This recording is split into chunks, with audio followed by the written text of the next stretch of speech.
Well.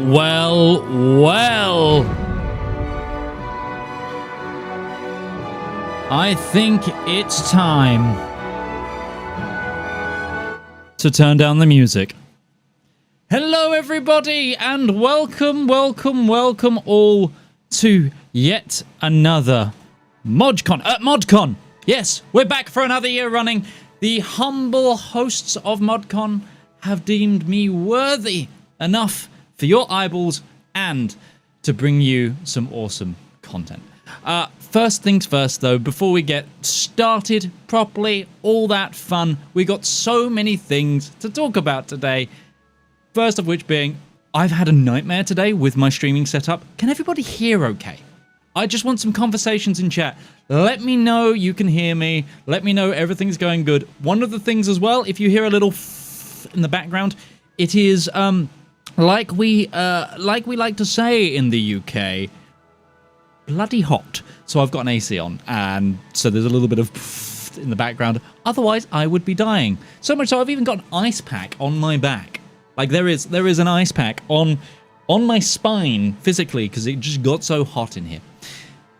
Second of all, what is this event? Well, ModCon is a 3-day show festival where various modders get to highlight their mods that they've been creating for all sorts of Paradox games. Also, I need to adjust my eyesight. I've moved my camera. I need to look up more. Hello. It's a great event. It's been happening 5 years now. 5 times this has been going on, but this is the first time that Europa Universalis V is joining ModCon. Yes, first year since the game's been released, it's joining ModCon right away, and I am humbly happy to be its first host. I do have to say, though, however, I wasn't meant to be the original host here. The original host for this segment was meant to be Lord Lambert, a good friend of mine who is currently under the weather with a huge case of food poisoning, so I did step in. But if everybody would love to just say, give Lambert a couple of messages, if you know his content, go check him out. I just want to shout him out because he should have been here today, and I miss you, and I promise I didn't poison you so that I could take over the event. Totally didn't do it. No, not at all. Not at all. Second of all, this is a charity event. This is a fundraiser. Every year, the charity changes, and this year, it is the Video Game History Foundation. Now, if you're watching on YouTube, if you're watching on the web format, anyway, below this stream right now, you'll see a big donate button. Don't go through my own donates. Those are off. But below, you should see fundraiser and a little icon that says the Video Game History Foundation. I would love for you all to give some donations going on. The previous 2 streams, we had Jillian and Tarkus. Both of them had a lot of CK content. Victoria, it doesn't matter. What we need to show them, ladies and gentlemen, is that Europa Universalis has the biggest heart.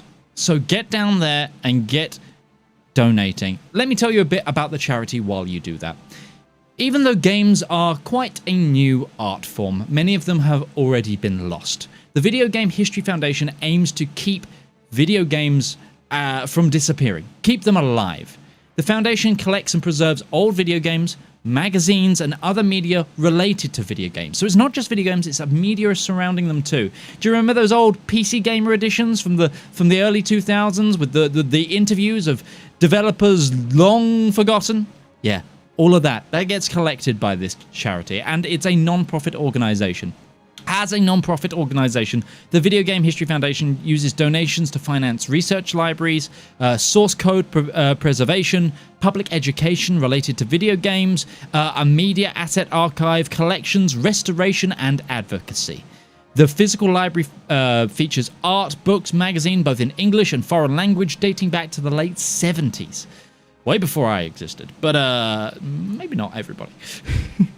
But even if you can't visit a physical library, you can go through their online archive where you can find scans of physical items. You can read more about the charity and get involved in everything at gamehistory.org. Link is in the description. Another thing that we're going to be doing tonight throughout the event, well, maybe we should look at today's schedule, shall we? So, let me fade across to the schedule. We're in the intro phase, and today we have some wonderful mods. We have the Fated Place coming up with Elf Destiny.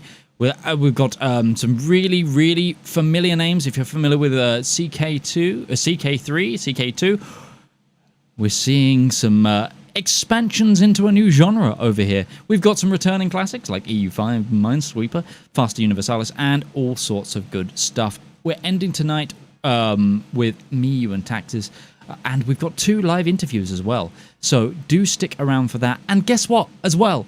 The generous people over at Paradox Interactive have done it again. They've given us some keys to give away throughout this broadcast, which for this EU5 leg is going to be EU5 Premium Edition keys. So we're going to be getting that underway very shortly. I just need to quickly double check with my special elves back in the back room, the fantastic ModCon organizers. Where am I giving these away? Like when's the first giveaway? Have you marked it on my sheet? Just say sheet, and I'll know that it's on the sheet. If not, I hope everybody's having a wonderful time. And I'm going to start off by reading out some of the donations because I'm seeing some come in thick and fast already. And Anonymous has donated 50 euros to the Video Game History Foundation. Thank you so much. And another anonymous donor has given 20 euros. That's 70 euros so far this stream already. $2,000 has been given so far. Across the previous streams, and I am so excited that EU now has the chance to give away. So yes, there is a giveaway. So with these giveaways, you have to sign in with a form. There is a form that is appearing in chat. I'm going to pin it at the top of chat, and I'm going to use the Jumbotron to highlight. This is the message you're looking for. This is the message. This is the form for the giveaway. If you want to get yourself a copy of Europa Universalis V Premium Edition, go right there. Yeah, I am also very excited. Is it the same giveaway form as the one from Sark's stream? I think it's a fresh one. I think it's a fresh form, or they're clearing the phone. It's not on my sheet. Well, how dare you? How dare you that it's not on this sheet? There is a little bit of a delay between them hearing me being able to talk to them. So if I need to fill, I'm going to fill. I'm sorry. You're going to have to get used to the sound of my voice. Right, anyway, let me commence with, oh wait, yes, another announcement. So give me a moment, we need to switch scenes again. Yes, because what is a ModCon without a Modathon? Yes, that's right, EU Modathon Season 5 is also back. They're going to be beginning their sign-up period very soon with a big modding period. If you're unaware of what Modathon is a friendly competition hosted within the EU community between teams of modders to create a mods in a limited time frame. Once mods are created, the community gets to vote on different categories to determine a winner of the competition and its different categories. Teams have about 2 weeks to create their mods whilst sharing the progress in the form of teasers with the community. The first EU Modathon ever to be hosted was back in August of 2023, and since then 4 seasons have come to a close. With EU5 maturing, and also having a big modding community, the event is returning starting in August. For more details on info on how to join, you can join the EU Modathon server. Follow the announcement there. I'll make sure that there is a link in the description after this stream because I didn't get one beforehand, and I will update this. But if you're unsure of the 2 weeks are too little time to make a mod, be assured that it is enough. In the past, modathons have created chess, blackjack, a stock market, a cookie clicker, entire region overhauls with custom UIs, and even a 3D RPG named Baldur's Gate 4 in EU4. And that was in the EU4 engine. So imagine what can be done in EU5.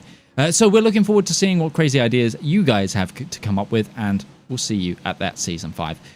I look forward to seeing that too. I've been slowly following that myself across the various years.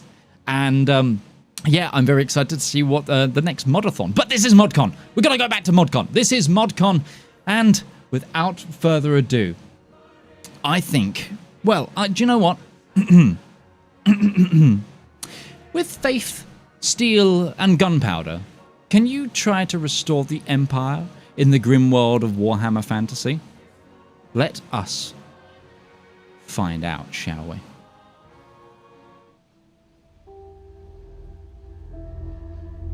Lords and ladies, elector counts of the realm, and all loyal servants of the Imperial Crown. I, Emperor Wilhelm II, Elector Count of Stirland, Prince of Verdbad, Defender of Sigmar's realm, send this summons by my hand and seal in this most dire time. Ortilia of Talabheim has rejected the traditions and systems that Sigmar himself laid out, has broken faith with the Empire, and raises banners against us. We must not allow this empire, which has stood for 1,000 years, to be split in two. Already the enemies of mankind are noticing our weakness. Beastmen beat their war drums in the great forests, the dead stir in their crypts, and the ruinous powers watch as ever with hungry eyes. I call upon you to honor your oaths. Let the banners of the Empire march as one. Stand with me as one against this pretender, and history will remember that when darkness threatened to tear us apart, we did not falter.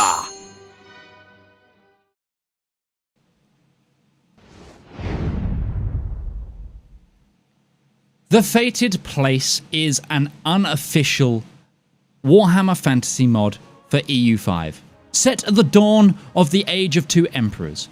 The Empire has become fractured. The Duchess... Oh my gosh, no. I'm going to... Ladies and gentlemen, I forgot something from my intro. I can't read very well, and I am going to ruin a lot of pronunciation. And of course, we're starting off with Games Workshop naming conventions. I'm lucky that I don't have to read the word Slamvovek or whatever it is from the Lizard Men, but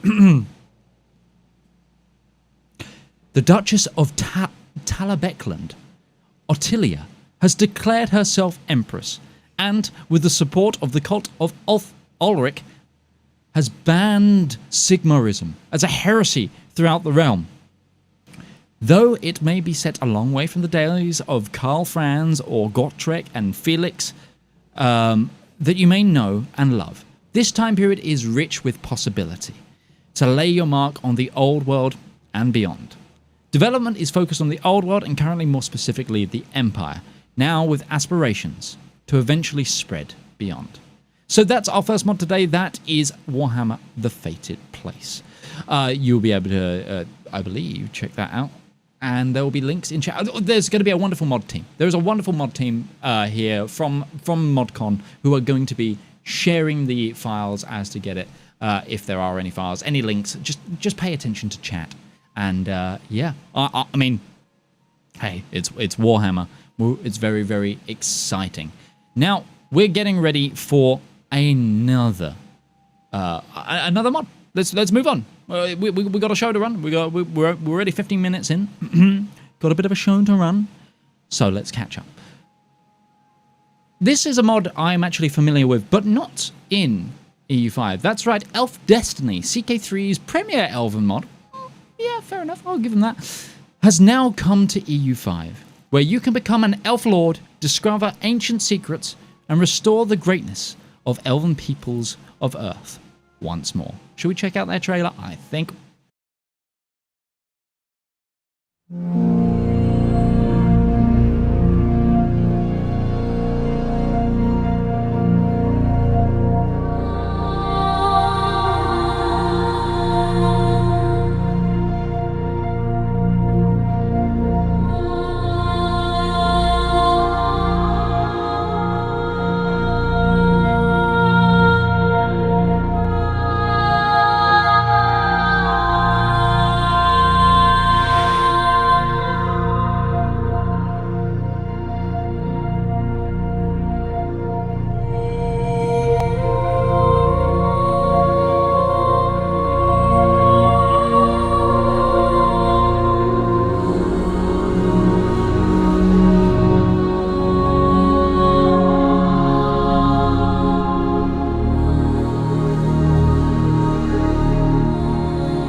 It's my destiny.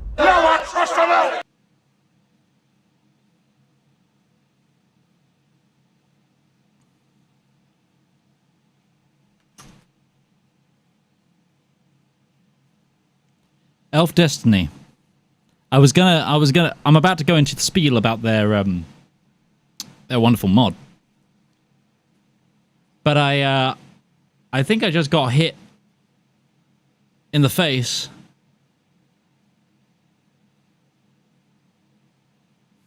by an audio meme.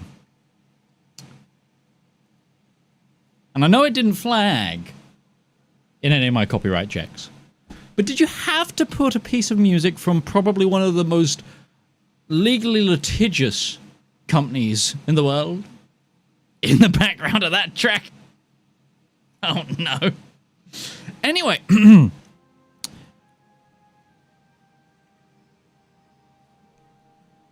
Elf Destiny is a fantasy overhaul for Europa Universalis V, a remake of the Crusader Kings 3 mod of the same name that adds lost elven civilizations to the game's historical map. Over 80 reclusive elven countries are scattered across the world for you to play from the start, but you don't have to begin as one. You can take a normal human nation, and at some point, an archaeologist named Julia Melwood arrives at your court with a map to a tomb of the last elven emperor. Fund her expeditions, and what she brings back, an ancient amulet called the Sigil of the Realm Lord, can turn your whole realm into elves, your ruler, your court, and your people, along with a new culture and new religion and technologies the world had forgotten. The setting is original, but borrows openly from Tolkien, with Mithril and Lambus and Malon trees, the goddess Vanna, and the high elven Calaquendi? Calaquendi. It'd be E, wouldn't it? Because it's based on Welsh. And various other sources of elven mythos, like the Celtic Thula de... Oh no. De Danann? It's Irish. Who knows? Those letters could be completely other pronunciations. Anyway, its main theme is rebirth of a forgotten people. What sets it apart from most fantasy total conversions is it's built on EU5's historical map, rather than a separate fantasy world, so an ordinary campaign can gradually turn into a fantasy one. On top of that, it adds several systems of its own. You can restore a network of ancient grand portals and use them to teleport whole armies across the map, at the cost of at a cost that grows with distance and army size, that comes with its own map mode. There is a matriarchal religion, the Aurelian Order, led by entirely women, sisters, matrons, matriarchs, known to the commoners as Red Witches, who serve a god called the Divine Spark. The Order is inspired directly by the Bene Gesserit of Dune and the Aes Sedai of the Wheel of Time. Elven armies field battlefield magi to support them by the Aurelians. A single ruler can climb the 9 steps of ascension, from mortal to elf to fae to demigod. Each step grows the ruler's power and extends their life until they reach true immortality. Here's some factoids as well for you. There are 81 playable elven realms hidden on the map, and any human nation can become the 82nd by discovering its elven past. The transformation is optional and emergent. You can turn a devout human kingdom into an immortal elven theocracy, but almost by accident. The Aluran faith is led only by women.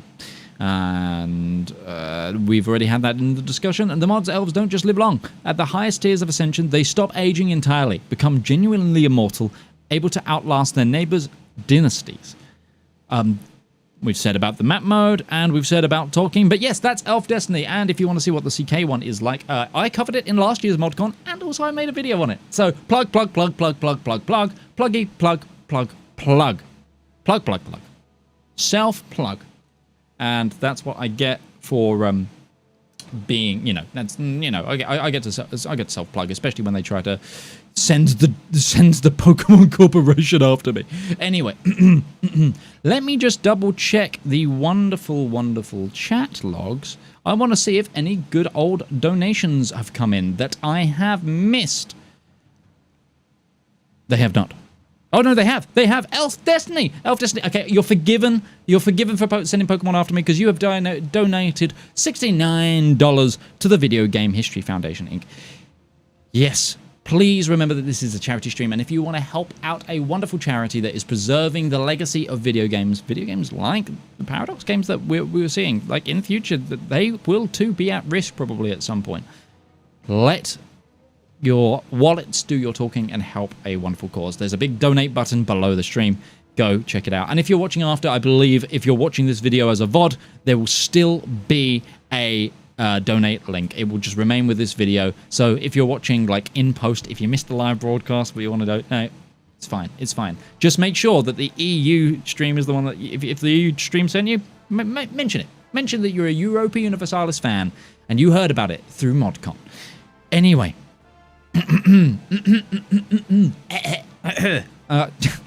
God, I'm coughing like a toddler. Let me move on to our next mod. If I double check on my notepad. Yes. Next. In the next mod, the world has ended, and it came back wrong. The Mediterranean sits in North America, Japan borders the Atlantic, and history is repeating in all the wrong places. Let's find out about this one, shall we?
Yes, so many of you guessed it, that is Alki. Alki is a total conversion mod for Europa Universalis V, which rearranges the continents, mashes together cultures, and presents a new history to dive into. The mod centers on the Americas, where the Mediterranean Sea now stretches from California to the Carolinas. Beyond this, the Japanese islands now sit off the east coast, and the Danish now occupy Manitoba? Okay. The map has been fully reworked, with currently over 100... sorry, no, not 100. 11,000 locations across the North America and its new geographic features.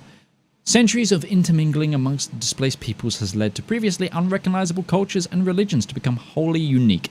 The empires bearing symbols of the past endure, and though in a strange, warped way. For example, the mighty Caliphate of Iowa holds together disparate peoples of the Balkans, Missouri, Chicagoland under their star and crescent. And then further south, the vaqueros of Texas govern over a fragmented Crusader cowboy kingdom, attempting to bring Catholic faith to the peoples of Africa. It is a interesting mod, to say the least. But yeah, that is also... can we give it up for that mod developers and that mod team's fantastic animation? Like, wowza! I was all for this. I cannot really fathom that the oddities that I just saw. But yeah, I think it's best we just move on before I sort of start stupering into confusion. But it's time for a very, very interesting little mod, because nearing 1,000 years since the end, a new world has emerged from the ashes, carrying echoes of past into a bright future.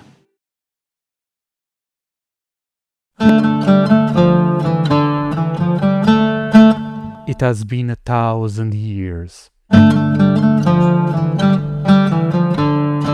1,000 years since the end of the world. But from that end, the great bear of the West has risen atop the redwood throne.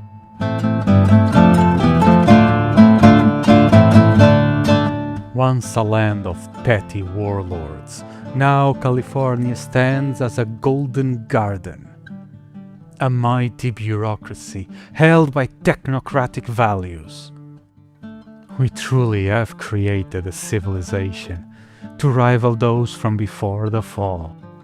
This prosperous golden empire is held by the ways of the great gurus, whose teachings impart civility, rationality, and compassion to the masses, helping us all cultivate our own path towards Eureka.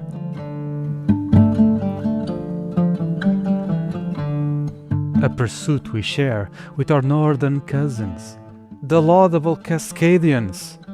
Under the guidance of their dryads, they seek not only the betterment of oneself, but also of nature, or Mother Gaia, as they so call it.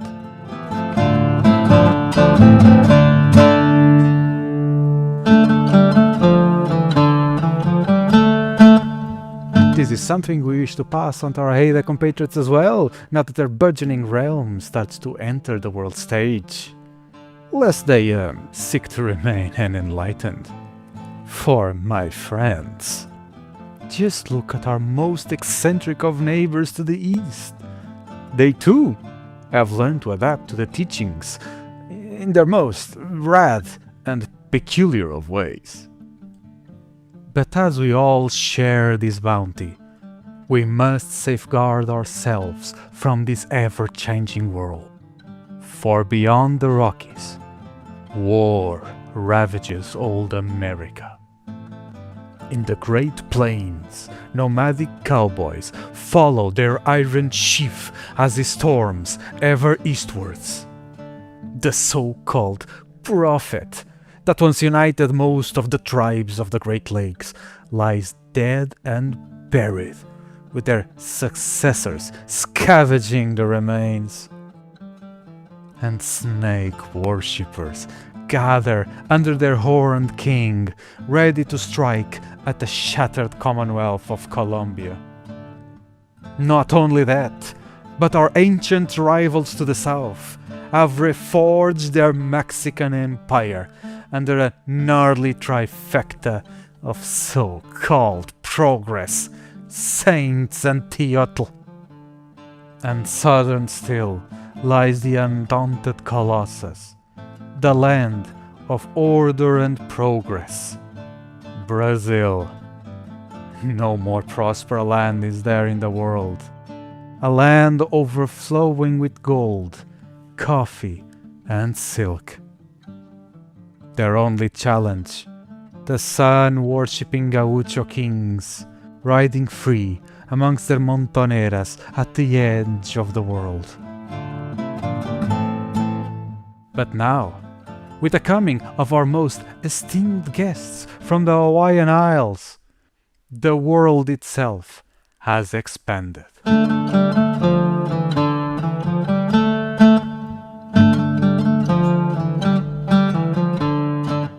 No longer will we only have ancient tales of what lies beyond the Pacific, for we shall reach those lands and go further beyond.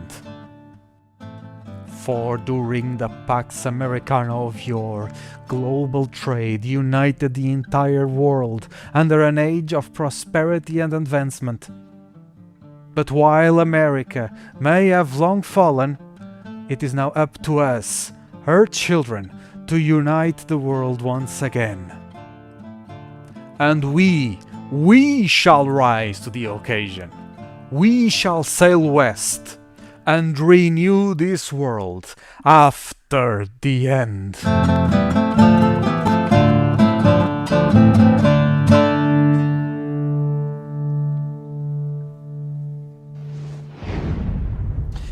Yes, you heard it here first, folks. I don't know if you did actually hear it here first, but you heard it right here, right now, today. The After the End is coming to Europa Universalis. Yes, After the End is a long-standing project with roots back in the modding community all the way through the Crusader Kings series.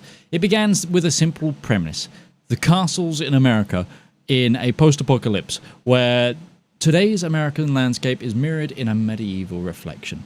In After the End Universalis, the world will open up to include all corners of the globe, with ideas and concepts from various other After the End projects such as Eurasia, Orientalis, and the Southern Lands, adapted to fit the EU5 setting and set to clash as they discover and interact with each other. I would also just quickly like to say I'm very excited to see how that pans out. Again, After the End is another one of those mods that, again, as a humble, mostly CG kind of person, I have very much explored, but I'm very looking forward to the humor and the lore expanding into a wider world setting. I'd also really like to quickly point out that right before the stream, I missed a wonderful donator to the charity. Meppa, thank you for donating 20 euros to the charity. That puts us squarely over 100 euros towards the charity. But, my friends, we are not currently catching the other streams. Crusader Kings and the previous event, Jillian's stream, Tarkus' stream, they're doing better. How do you feel about that, Europa Universalis community? How do you feel that they have bigger hearts? I'm going to leave that with you. I'm going to leave that with you because we are heading very, very closely to our first live segment and also giveaway. We're heading very close to the giveaway. I just need to double check that if they want me to do this giveaway before the video plays or after while we're getting ready for them to set up for the interview. Either way, this is your last chance to get in on this form, ready to possibly land yourself a premium edition key of Europa Universalis V. Thank you so much to Paradox Interactive and Paradox Tinto for sending us those keys and supporting the community in their lovely charity mod event.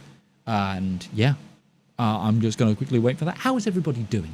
How is everybody in chat? How is your evening going? I know this is going to be quite late for people in mainland Europe, but if you're in the USA, welcome aboard. Hope you're having a lovely Saturday. They're saying do it after the video. Okay, everybody, this is your last chance to get on that form. And yes, remember, folks, the host with the least donations gets executed. Wait, what? Wait. No.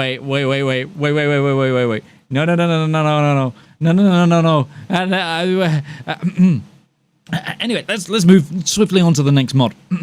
Choose magic versus the mundane and forge subterranean hubs in a fantasy world where the gods are real and they want you dead. Khiangaol. Khiangaol. A world so vast in span and deep in its passages that I regret my lifetime, or even that of the most venerable of elves, may be too short to see it fully mapped and understood. Yet all good stories start small. Let us begin with Vestrand, my home. A microcosm of the continent of Mirova, and perhaps Khiangaol as a whole.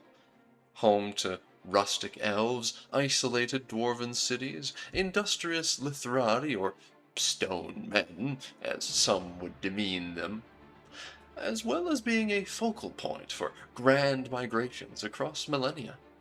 Folk of most of the original tribes of humanity, sculpted by the mother of mankind, Olwe, and her demigod firstborn humans, each tribe was named for, can be found all across this crescent-shaped land. The Geonics have always been a mystic folk, originating from what was once the inland Lavender Sea in the lands known as the Junction, or Empalma today. Until recent days, the great freshwater lake provided ample grounds to build a civilization. One of the first cities of Vestrand, Lafencryf, and the Junction as a whole were conquered, and have seen so many peoples migrate into the lands and linguistic influence by the Mobrite literati, the Marble folk, that the language of what once was the homeland of the Geonics has become unrecognizable from what it once was, as their customs slowly slip in most lands of Vestrand. Tarkovids come from the north of Vestrand, where the mother's icy love is felt far stronger than anywhere else in maps that I have of today. Pushed south by forces unknown to me over a millennia ago, they pushed the Hargals south and east, forced from their home and witnessing other realms around them in such a delicate and early stage of civilization. One man among the Hargals tribe saw these cultural movements and wars as something to strive against. It has been 1337 years since Benarion I rose among a family of mixed Geonic and Hargals ancestry to unite the tribes of the subcontinent of Vestrand against the mother of mankind and reject her then and for always. At the time of its writing, Benarion's decree of mortality and the supposed religion of the Imperial Creed, which sprung from it, was rather controversial. To this day, the carvings etched on his personal, enchanted marble hammer are the basis of the anti-theist preachings of the faith. Vestrand, and along with it, most of the continent of Mirova, and humanity as a whole, abandoned their mother in favor of the ambitions of mortals.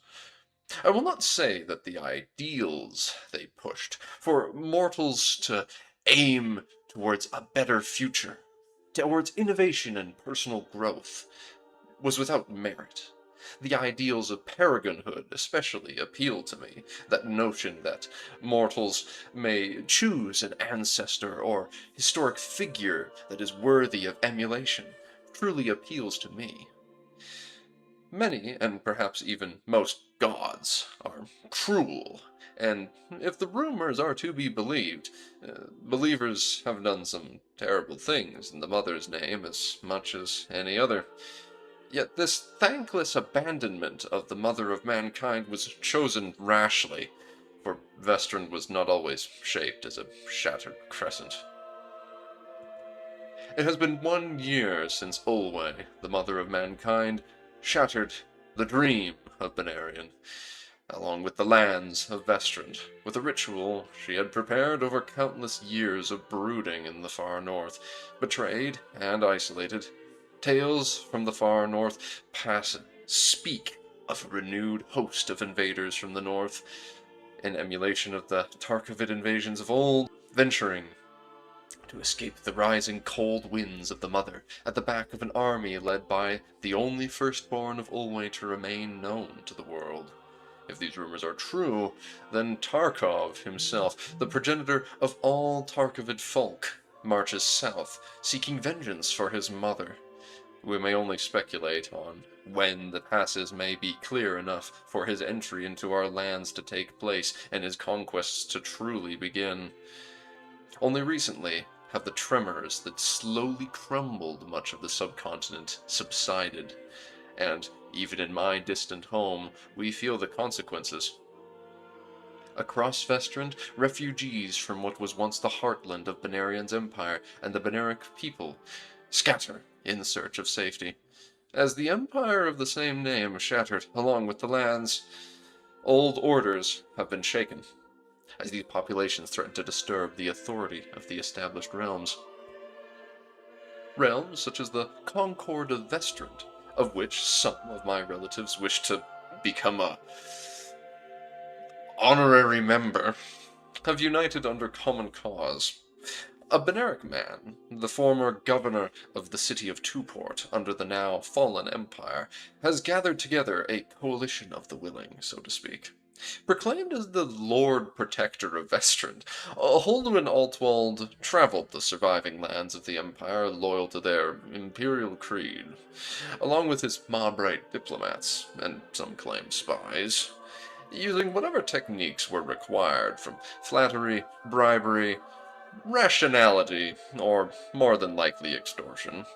Well, none can dispute, however, that his sweeping efforts have united much of the remnants of the Benaric Empire, in word, if not deed.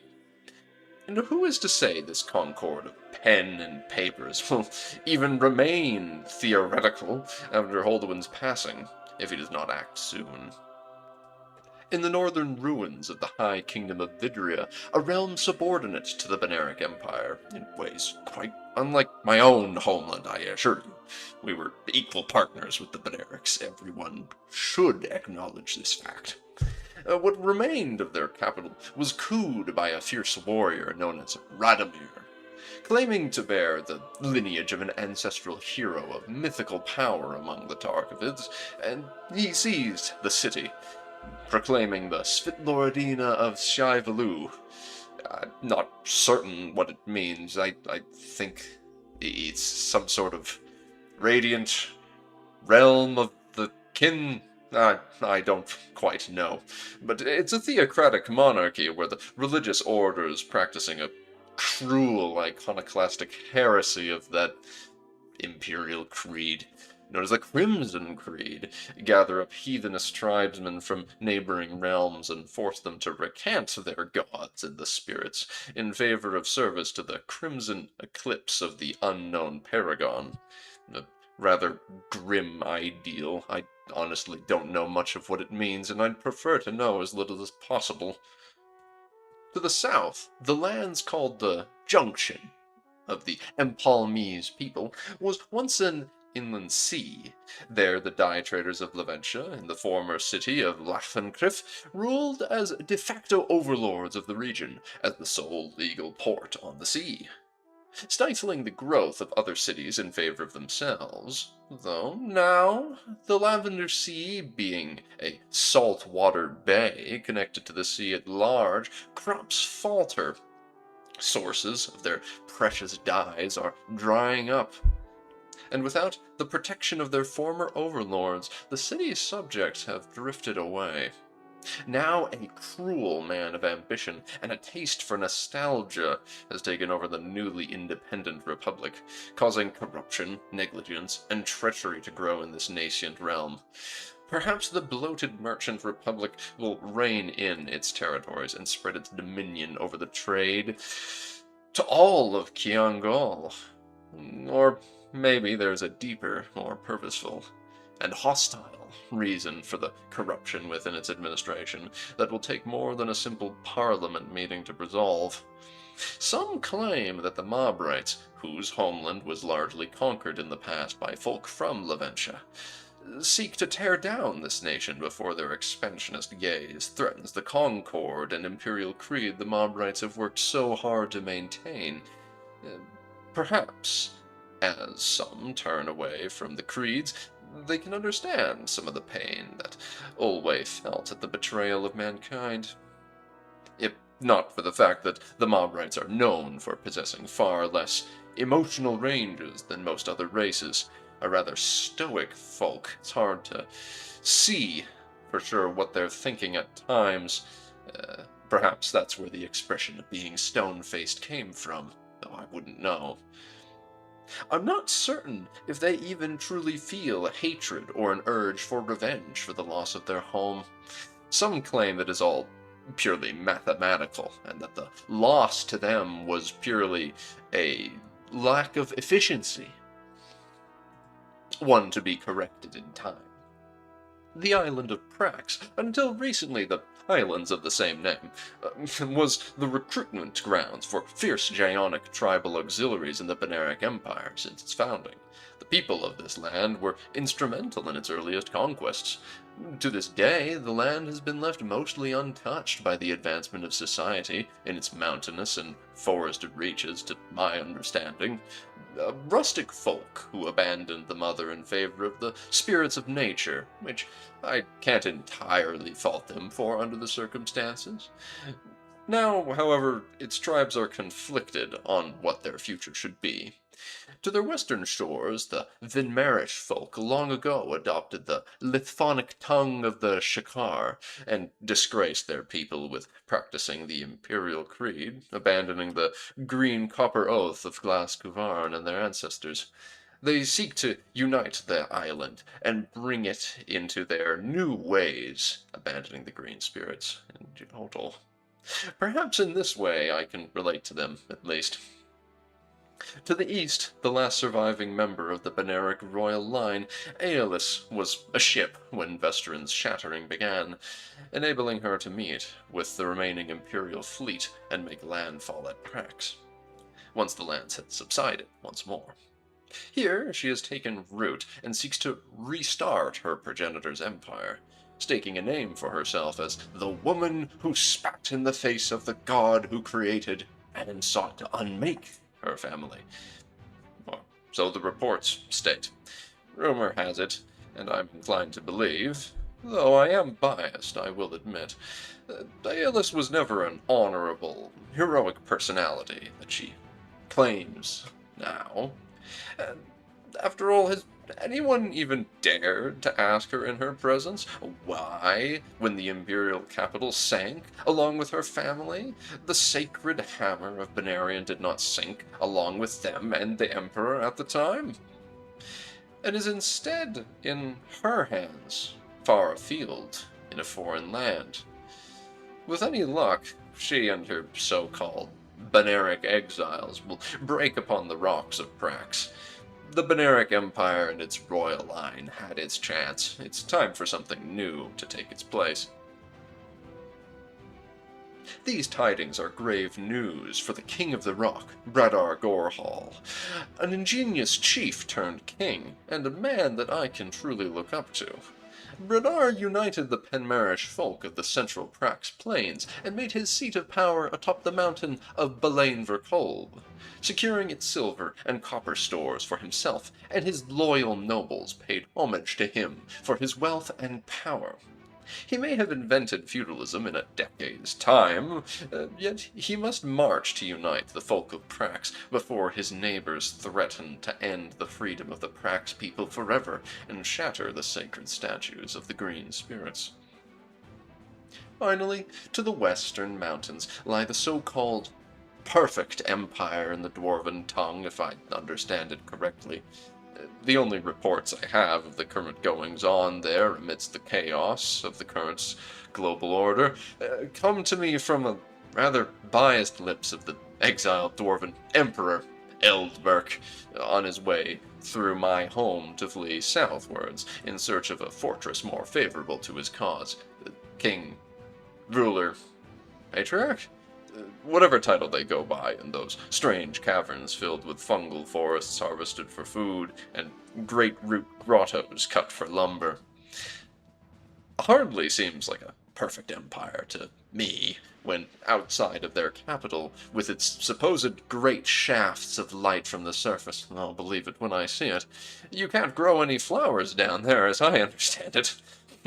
Must be rather drab, to be all honest.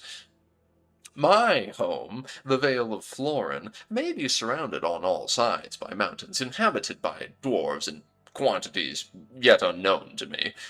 However, we are blessed to live on a grand plateau, blessed by the Mother with an ideal climate and plentiful water for our flower fields, prized for their spice, and bees, known for their size, to thrive. most of the Vale has forgotten, regardless of any theories related to non-magical explanations for our climate. We must thank the Mother. Despite all the harm that she has caused, she gave us life, form, and thought in her image. I seek only to pardon the sins of the past, and enable us to move into a new world accepting of all peoples.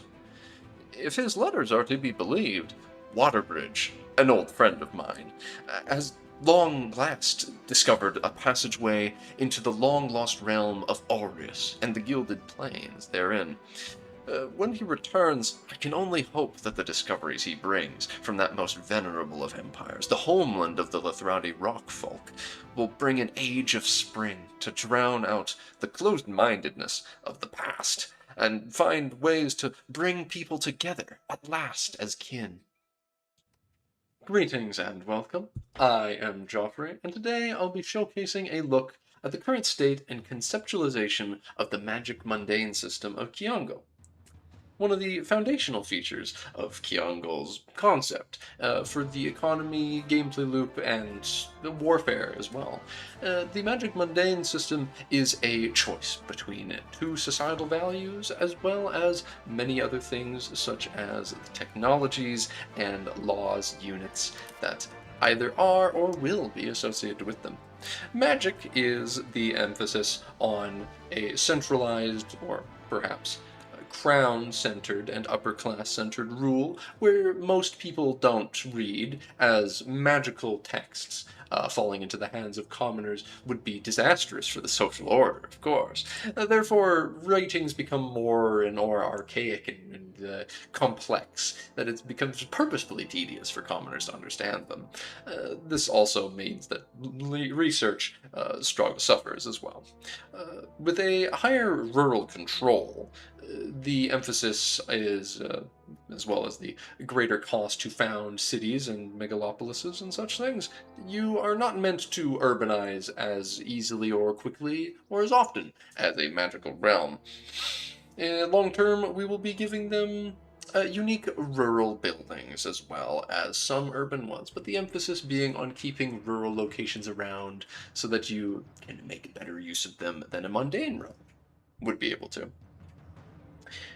They get a production efficiency bonus as well as a penalty to local access to raw materials. These are all placeholder modifiers, but conceptually this is the idea, as well as this rural migration, while towns and cities do not get as much migration. They are penalized, in fact. Meanwhile, mundane people, it's not implemented, but they will get a bonus to urban attraction, the opposite of the magical rural slant. They get a bonus, it's way too large now, I believe, of local access to raw materials, where the idea being behind this crazy modifier is that you will want to, you will be incentivized to specialize your cities and build like the urban center of a province and develop it up with urban rights and really focus on making it do the thing that this province is good at doing. And we, at times, really get into when we're making the RGO layouts of the map, thinking about what could this province be used for? What is the idea with this? But the idea being that they can use this and their emphasis on urbanization to overcome magic's cheats. Magic people will be getting all like weird production methods as well as we go along, buildings that allow them to somewhat cheat the production line, making strange skips in things. But that's all conceptual at this point, and we'll be needing testers and other such things to add to the conversation and really focus in on what conceptually we want this to be. Nothing is set in stone. As with most things in this mod, this is a collaborative project that is based on a world that has been built up for a long time, but that does not mean that anything is sacred. Once you have your societal values slanted to one side or the other, it will enable you to research either the magical or the mundane side of the technology tree for the age. Each age has one, and this is the current working implementation and concept behind it, but as a result it's somewhat clunky, and these modifiers require you to make the text cheaper so that people are still able to research them. And I'm not fully satisfied with it yet. But this is the idea, that as you go, you'll pick between magic and mundane, and but with your societal value and your laws, and this will cause you to open up a branch for either side of the other.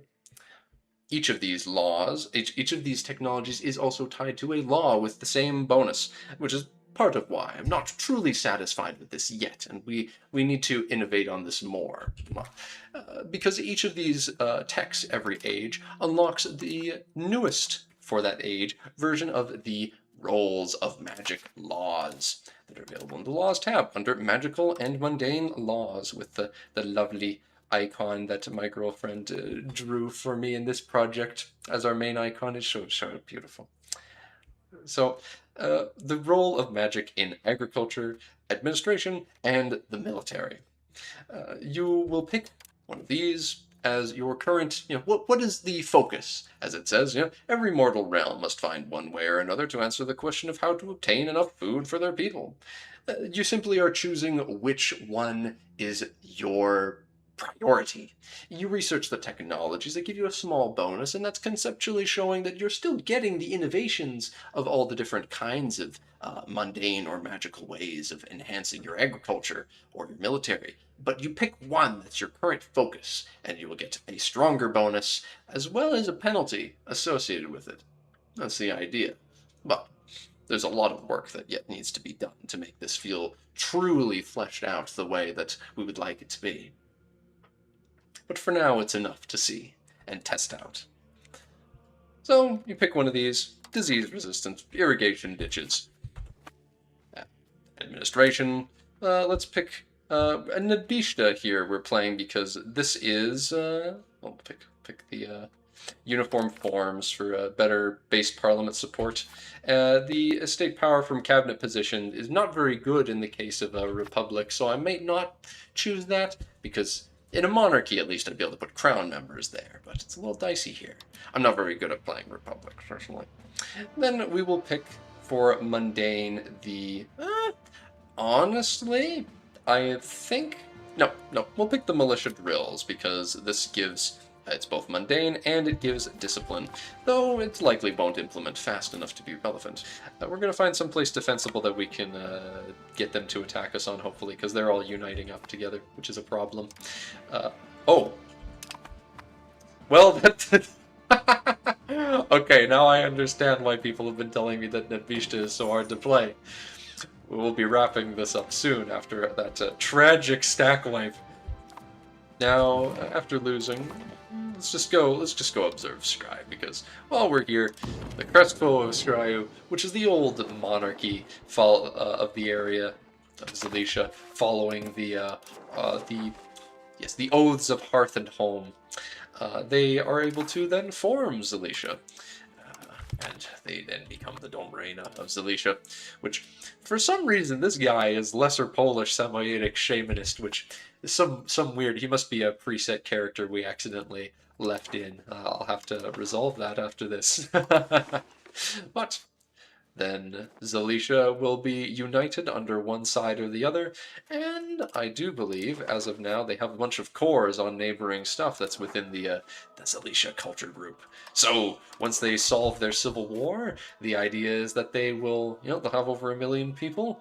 They can consolidate their religion over time, try and accept the other cultures of their group, and unite under their choice of either magic or mundane. We'll continue to develop the nuance of this, because especially with these two factions, we want to get into that the difference between the two of them being magical and mundane focused, where we want to give the Scry being the monarchy, but they're magic focused, a unique reform that emphasizes that side of them, as opposed to the Republic of Nabishta, where they'll have something that's mundane focused instead of the normal merchant republic. Yes. But with that, I do believe this will conclude the pre-recorded segment of the Khiangaol ModCon time. Otherwise, if I continue yapping too long about lore and such, I'll never get to properly sit down in the live event and explain what the heck the chief bureaucracy of Calais even means, or why Laventia is so doomed to be destroyed in nearly every game. But with that, thank you all for watching, and I hope to see you next time. But next time might be very soon if I'm about to be live, so see you soon! Bye-bye!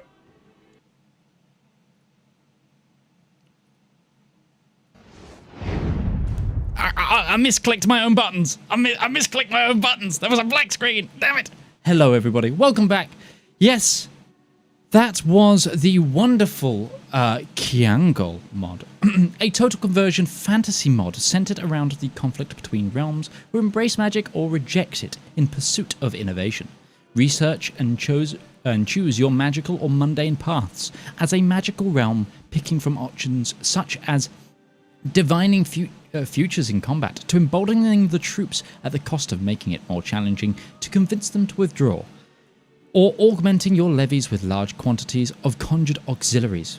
Conversely, mundane realms seek every adaptation, advantage, and alchemical advancement to overcome the strength of magic in all aspects of society.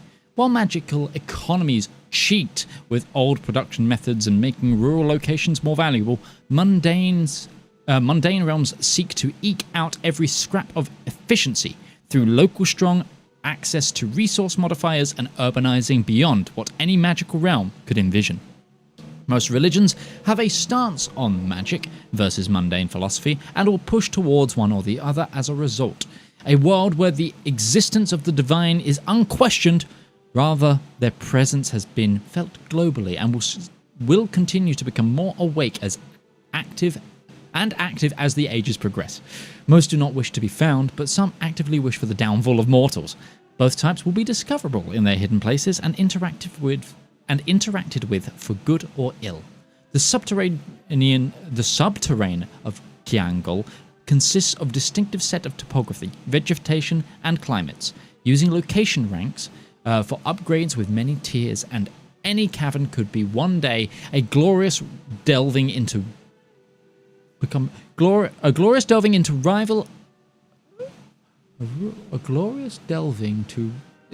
I just not know the meaning of the word delving in this context?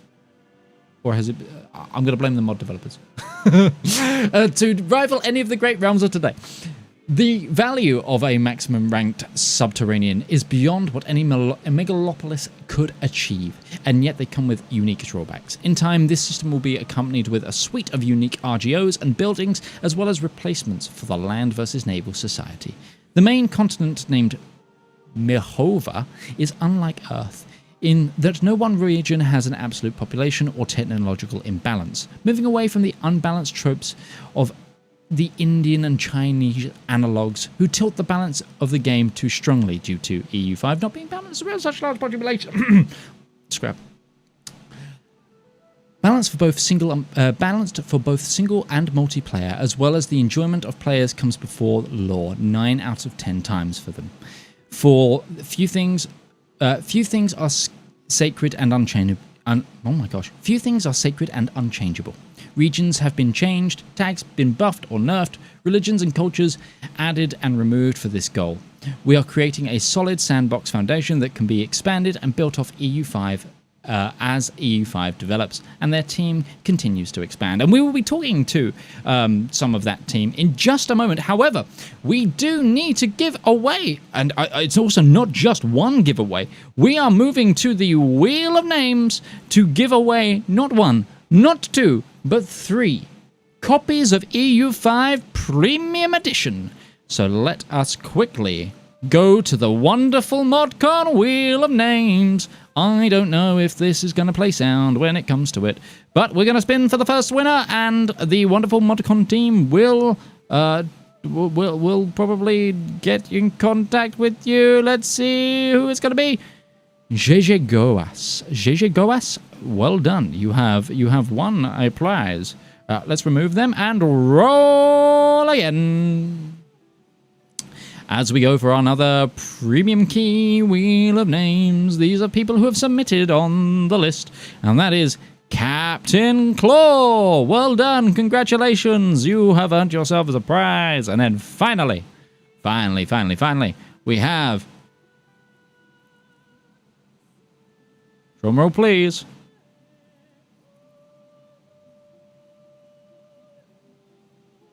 Solo one. There we go. I can read the gaps. Solo one. Welcome. Well done. Or there will be another chance to win more prizes later. But for now, we have a wonderful live interview now with the fantastic Khiangaol team. Joining me is going to be one of the team leads, Joffrey. And I will unmute them now so that they can be heard, and then you'll see them in just a moment. Hello, Joffrey, can you hear me? I can, yes, thank you, Midge. Greetings and welcome to you all. Hello. After much taunting in the chat, I preemptively chose to click on the Balacracy of Achilles because everyone keeps asking what the heck it means. So we were actually talking pretty much all the way through that interview segment and going, oh no, we should probably talk about this on the stream. And going through that. I don't know if the ModCon team have picked up any questions for me to answer directly, but I'm going to start off with just one out of my own brain. And that is, you've done a lot of changes and development into this mod. What's your current favorite region or nation? Like, what for you is the one that you want to go, I'm going to go play this today? Well, that would tie into both my favorite place and the first place I ever conceptualized when I was just a little kid. Mm-hmm. I came up with Prax, which is this island here. It is one of the places we have preemptively set up with a formable and its unique flag, which is one that I drew as a little kid in art class, and I still have it tucked away in my closet. This place here is the equivalent of our tutorial island, which I yapped a little bit about on the pre-recorded segment, where various factions, all of a middling size and similar strengths to each other to varying degrees, are fighting for dominion and being able to form the actual tag of Prax. Even these folks, the Beneric exiles, who don't share the local culture group, will in time have their own formable version of this place. It has a suite of different resources where you realistically, if you choose to just hang out here and conquer the place, unite it all, you won't be lacking anything serious beyond once the New World stuff is added and you want to import those good old-fashioned luxuries and we start making our own custom resources that we have planned. Oh, like what? Like what? Do you have? Can you give me an example?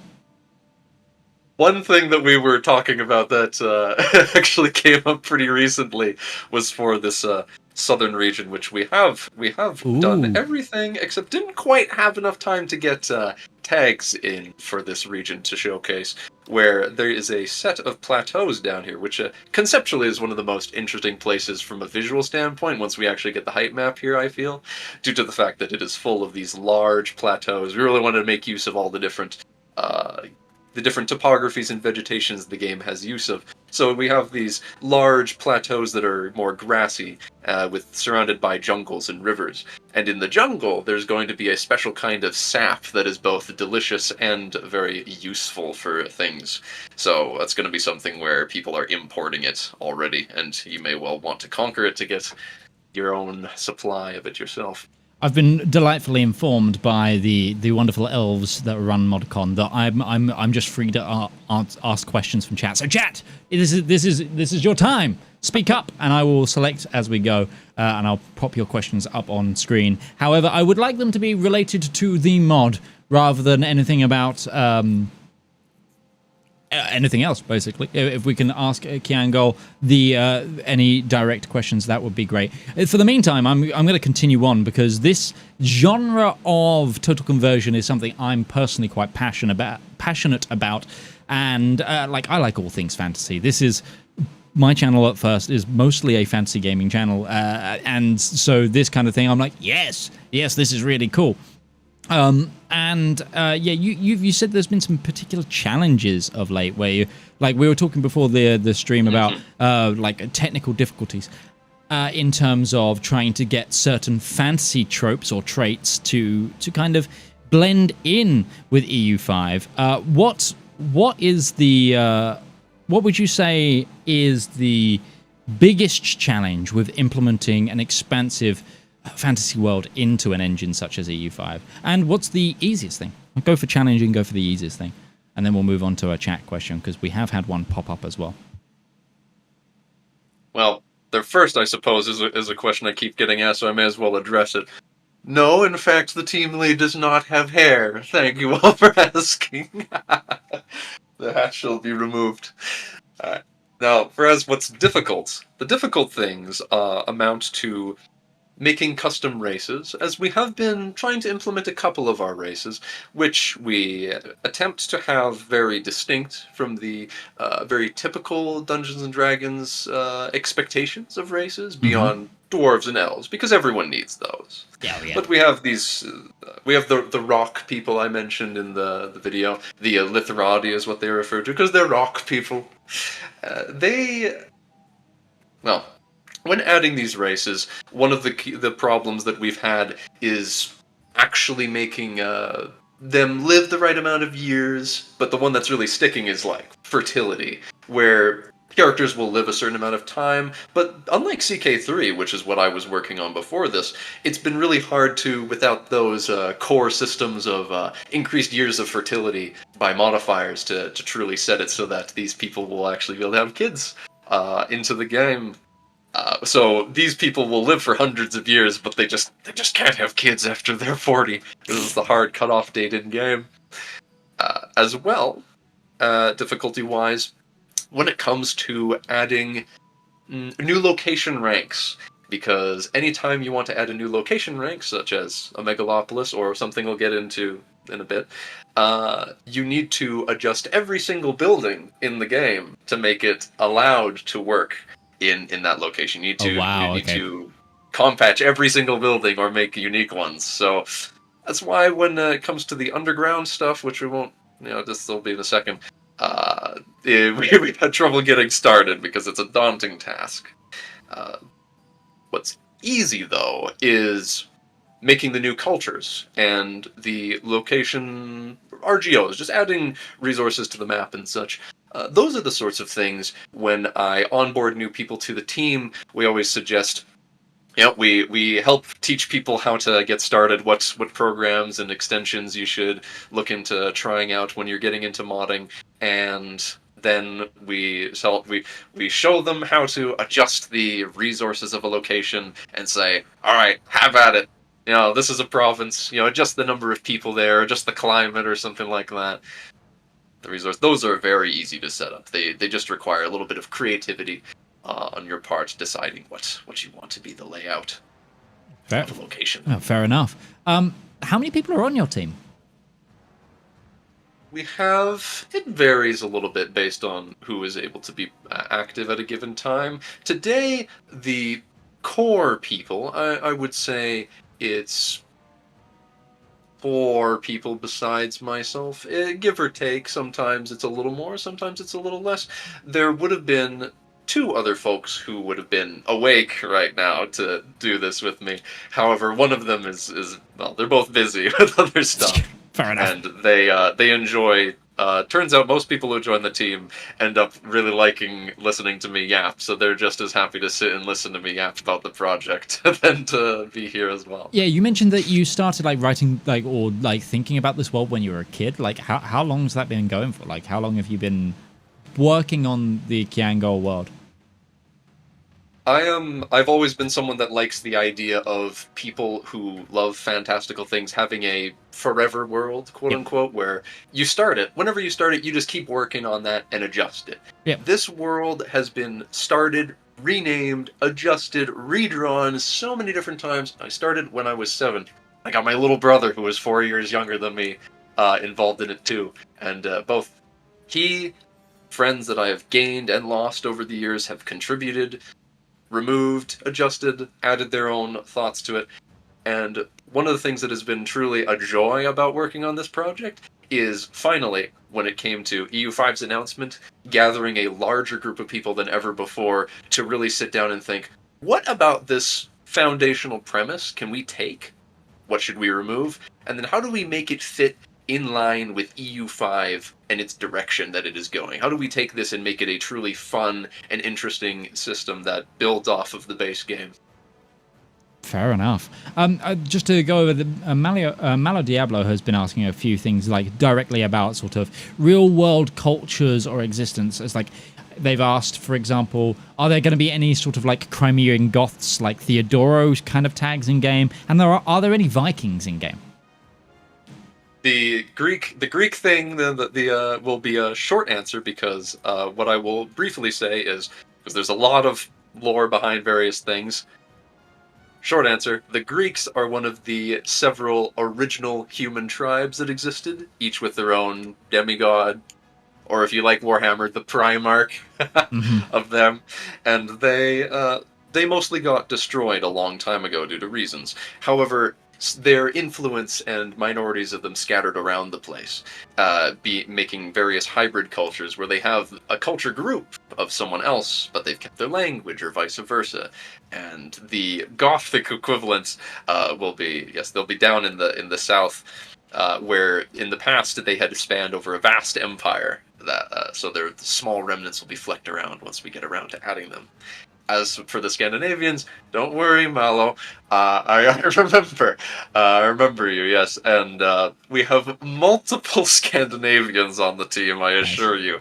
But before any of them joined the team, it was already planned, world-building-wise, that in the new world, we were going to have a place that we internally refer to as Fjordland, which is this delightful thing over here.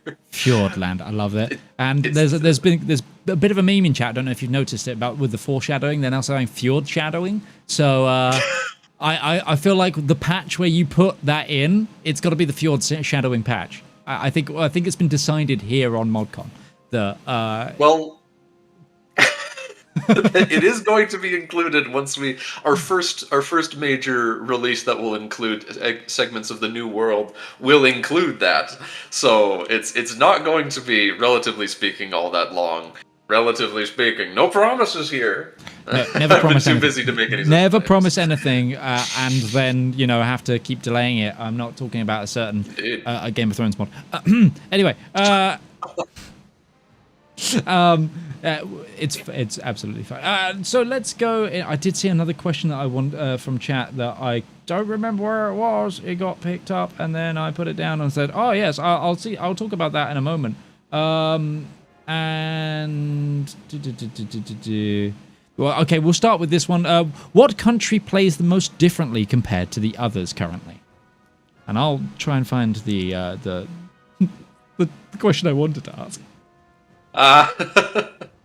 Country that plays the most differently from others at the moment. There's a couple in the northern reaches of the map. Well, there's also the Bullocracy, but that's in the north of the map. There's a lot of these religions that really are different because we're tweaking with its modifiers because it's way too. They have a lot of modifiers. It's too many. But the concept of the Crimson Creed religion and the Shiavalu, which I spoke about in the video, is that they have a very specific thing that they do, which is they get the religious enemies raiding for slaves mechanic, which is very strong. However, they actually cannot export slaves at all, and they also cannot use slaves for their RGOs, which is the conventional thing you do with them in EU5. They raid religious enemies for slaves, and then have to convert them. That's all you can do with them. So what they do is they capture you in a war, bring you to their capital, and then just grow its population and convert you to their religion, and then you're set free. So you're held hostage until you baptized equivalent. There is also... who currently, because we haven't added their proper religion yet, the Obsite Corsairs, which are one of these rock people, the Litherati, the Obsidian people. Lithrati are characterized by having a bulky, square features, silver hair, and a skin tone that reflects their associated material. Obsidian's not a material in EU5, but we'll figure something out by adding lots of something here. These people are, of course, pirates. They're a substantially sized pirate republic at game start, which is, unfortunately for everyone next to them, the major powers of Heligvid and Shaivalu. Unfortunately for them, they're just large enough to have enough navy to stop them from landing, or in theory. Right now they just have 2 transports, but we'll fix that in post.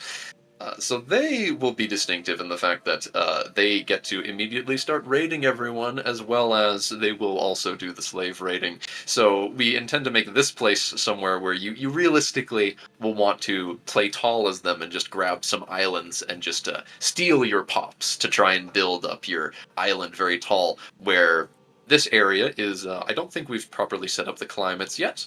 It's oceanic all, but this place is going to be a relatively hostile climate up here. It's cold. However, their capital itself is in the caldera of an old volcano. So what's so different about them there is that their capital city itself, and maybe a location next to it, will be warm, and you try to develop it up as much as possible and just extract resources from the adjacent locations on the islands. Fair enough. 2 quick questions, and then I'm going to be rounding us out. First one is coming from Magneto Cool. How many races are there? Are there going to be some orcs? I need green skins. That's what they've said. So yeah, how many races are there, and how many do you plan? Or is that just currently we have this number, and there's going to be up to as many as I feel like? All right. The races, we have an idea penciled in of, how many there are and where they'll be. The only 2 vanilla, just fantasy races that you'd expect beyond humans is dwarves and elves, because everyone needs them, as I'd said. But we also have the Lithrati. I think I'm that way. The Lithrati, or the rock people, they and the dwarves exchange a couple of their fantasy tropes, where these people are very much the builders, and the dwarves take that stereotypical dwarven innovativeness to the extreme, where they constantly reinvent the wheel. We also have very different spins on the elves, but I'll get to that another time. We don't have time for that now. As far as green people go, there is a race that, name pending, we keep adjusting their name and are never quite satisfied, of Gecko Bat people. Oh, cool. Very pleased with them.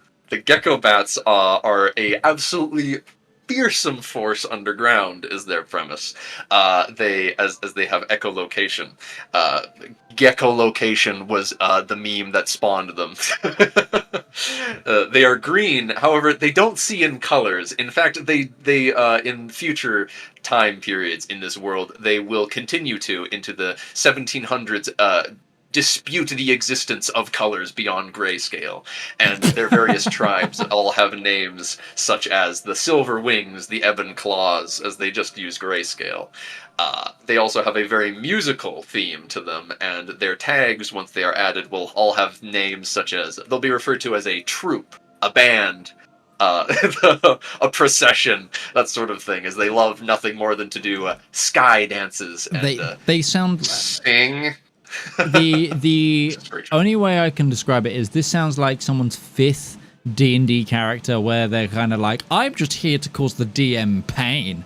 That's kind of the vibe I get from that race. You don't know how right you are. He's still alive. God bless his soul.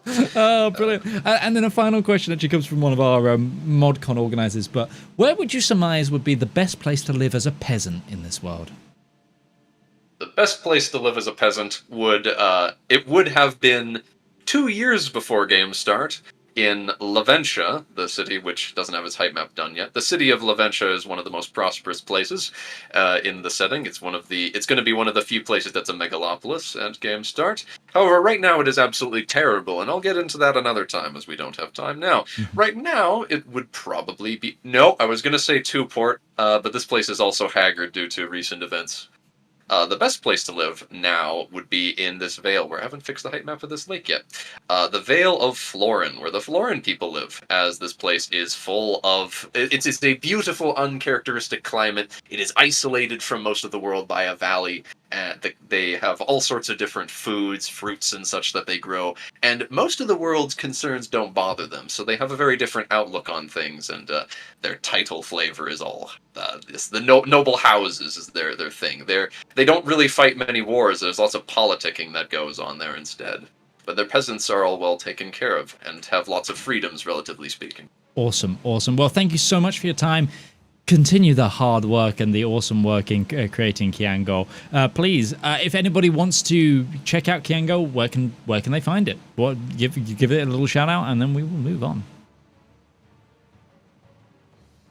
To get involved in the mod, you simply join our Discord server. We have a pipeline set up for folks to read frequently asked questions and to post in a how to join the team chat for actually getting involved. What would you like to do? We would love to have more testers and also localization people, funnily enough. We have tons of things that do not yet have localization done for all these unique advances we've been working on that need their flavor, as well as someone pointed out the capitalization. We're in desperate need of people to properly set up names for locations and such.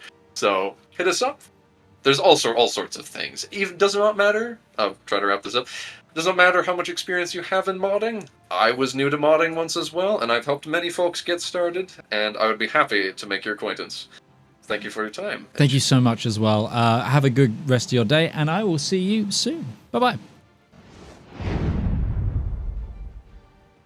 So that was Khiangaol. We are now just getting ourselves ready to move on because we still got more mods. We've still got another Universalis, a universe of mods to go through. But I need to quickly remind you all that we are here for one thing, not just mods, but we are here to support a charity. Please consider supporting the wonderful charity of this event, the Preserve Video Game History Foundation. We've just passed the almost $2,400 threshold. I want to also shout out Ryagi. I noticed you gave a donation earlier, and I'm just going to double check on my... I've got so many tabs open, guys. I've got so many tabs. There's too many tabs going on. Yeah, Ryagi is the most recent donation, but yes, EU fans, support some charity. Support charities that our mod teams want to support. Do it. Do it. Right. Okay. I've got to move on. Got to move on. I believe there's also going to be another... okay, I was catching up on messages and it doesn't matter. Let's move on to the next mod, and without further ado, 100% faster game speeds without affecting gameplay and balance, and a customizable options that can push past 200% faster. Well, it can only be one thing, and I need to double check. I'm about to go to the correct video playback tab. I am not, because I am a fool. It should be... Hang on, have I skipped over the wrong one, or is it... No, yes, I have skipped over the wrong one. Well, 100% faster game? That's not happening right now. We'll get a 100% faster game when we get a 100% faster host. No, first, we're going to go to a different mod, which is Minesweeper in EU4. What makes it possible? And the new tools available to modders. Let's go to Minesweeper in EU5. Hey everyone, and welcome. I'm Saul, and I'm going to be talking about my EU5 mod, EU5 Minesweeper, specifically about how it was made and the various tools that Paradox has added compared to EU4 that make something like this possible to make. To start off with, I'd like to just give you a quick look at the mod. As you can see, it's just Minesweeper. There's not too much else to say. There's a little button that pops it up, 3 difficulties, beginner, intermediate, and expert.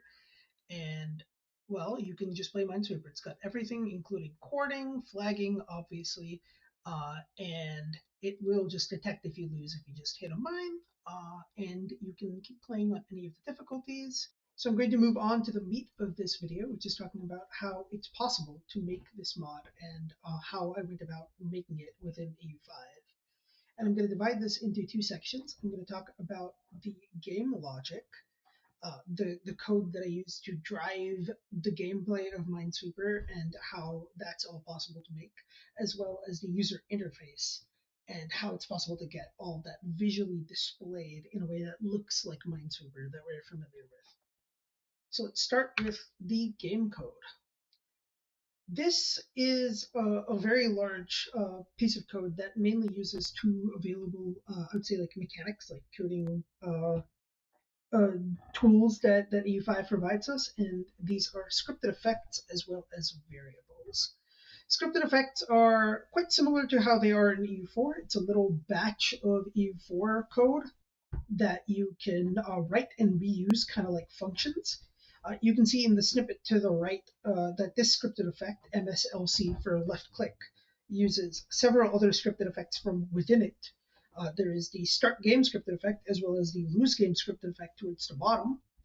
And all of these make it so code that you write is significantly less repetitive because you can write smaller little blocks and then use them later on.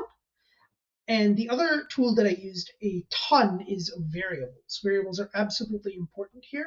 And because arrays are possible but not that easy to use or interact with, and they aren't like too necessary here, the meat of the game code itself uses variables. And you can see, again, some examples of variables syntax on the snippet in the right. So more in depth on the variables. The Minesweeper board, you can envision it as a set of rows and columns of tiles. Each of these tiles is associated with a variable value. And this value stores the type of the tile. So before the game starts, everything has the same value. However, once the game starts, 0 to 8 stores the fact that this is a tile with that number of bomb neighbors. 9 and 10 stores the bomb. The reason there's two values for this is when you lose the game, there is a specific one-time instance of a red-colored bomb that shows up, by the way. There is a value for when the user has flagged the tile, for when that tile hasn't been interacted with yet, and finally, when you have lower or higher difficulties, you have different size game boards. So some tiles are just unused. Some tiles in expert mode, for example, would be unused in beginner. And so that also needs a value to market. Now, every time the player interacts with the tile, certain things need to happen. For example, if the tile is a bomb, they lose. If it's not a bomb, the tile needs to be uncovered. The UI needs to then go and show its value. And if it's a 0, then that uncovering needs to cascade. And I'm sure you're familiar with the huge dopamine rush you get from clicking a single tile and then half the game board unraveling because everything is around it is a 0. So when the player starts a new game, this board of values needs to be generated. The board itself, as you can see, for example, on the right, is represented through a series of variables that store the row and the column that the tile is present in. For example, you can see in the snippet to the right that there is value underscore $R dollar underscore $C dollar. The dollar name dollar is just a little way to kind of pass values to a scripted effect, so that's not too important. But what's important here is that every row and column has its own variable, and that variable follows a specific format. There is value underscore row underscore column, as well as comp underscore row underscore column. But when the board is generated, each of these variables need to be set. Now, some of these variables, a random set of these variables, are set to a bomb. And the rest of these variables are set to the value that it encodes, which is the value of the number of neighbors that it has.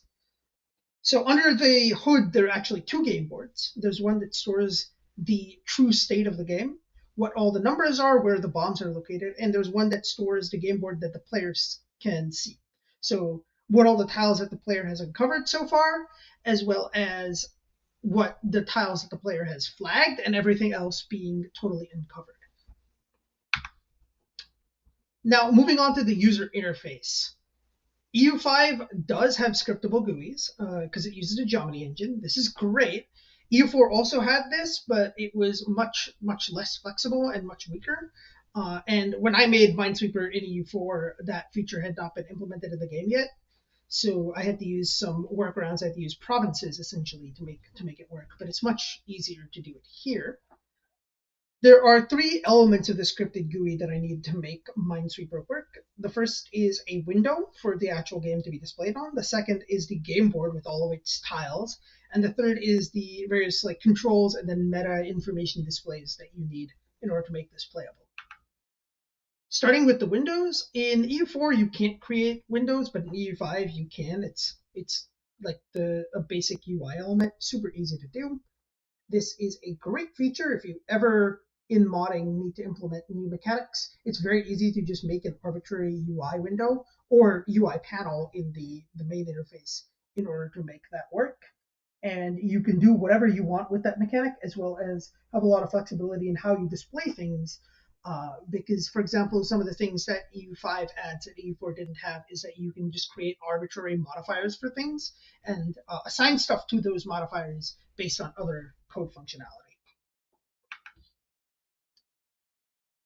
The game board itself consists of tiles, like mentioned before, in that variable set. And these tiles, again, as mentioned before, have different states. Like they can either be covered, they can have a certain number value, they can be flagged. However, not all of these tiles are rendered, and there's two reasons for this. The first reason is that in lower difficulties, a lot of the tiles are simply not rendered at all because they're not relevant to the game. Because, for example, beginner board is only 10 by 10, which is a fraction of the size of the expert board. But also, and I'll get into this more in a second, not all of the tiles are rendered because each of these different states needs its own tile under the hood. These tiles are little small UI elements. They need to be associated with a left and a right click to function as buttons, which is the basic UI block that I'm using to construct these tiles. And in order to do all of this, I need to use the Jomini scripting language, which is a separate language from regular EU5 or like Clausewitz code. And it has its own syntax, its own conventions, and it's definitely a learning curve to use it in any functional capacity. Now, like I mentioned before, each state has to have its own button. In theory, you could use certain things like blocks in order to make it so each button can just have different textures instead of making certain buttons invisible or visible. However, I found this kind of unreliable when I was first making the mod, and so I instead used this technique, which is to simply create every single button for every single possible state that a tile could be in, and only show one of them at a time. And I use V-boxes and H-boxes to kind of set up this layout. So there's a horizontal row of 30 items, and there's 16 of these rows. That's for expert difficulty, and then in lower difficulties, those will be unset. This also needs a third set of game board variables, which I have named show here, and that's specifically to handle the display. Thankfully, I don't need to write the full code every single time because EU5 provides types for little UI elements. And so I can just define a type like ms_1, like I mentioned here, and it just shows that specific tile. And it also has the click actions for that tile. But that, of course, I have to specify myself. As you can see here, I have the left click as well as the variable that each of these tiles are associated with. For the controls and displays, there are just some variable buttons and readings. They mostly just use either variable values or trigger little scripted GUIs, which is kind of the equivalent of scripted effects for the GUI code. And finally, a note on how all of this code was made. So there are 82,000 lines of code within the project. Obviously, not all of this was written by hand. And because a lot of this is very repetitive, as you could probably have seen from some of the code snippets before, I used Python scripts to generate a lot of this code. And I provided a little example of that below. But using some other easier language to generate code is the main way you can save time writing Paradox mods. All right, thank you so much for watching. Check out the mod on Steam as well as my various other mods. And feel free to reach out if you have any questions. And finally, shout out to Paradox for giving me early access to EU5 to make this mod. Goodbye. That was probably the most in-depth little video I have ever seen. Like, I understood none of it. Okay, real talk, everybody. I am not a modder in any way, shape, or form. I am a Paradox game player, and that is about as deep as I get. If I see anything that looks like code, my brain doesn't just shut off, it physically erases things. However, that was so detailed that I actually feel like I picked up on a little bit. That was the awesome EU5 and EU4 Minesweeper mod. And now we're going to be talking about getting faster, possibly up to 200% faster. And again, I'm going to make sure I've got the right video. We do. Without further ado, let's move this along.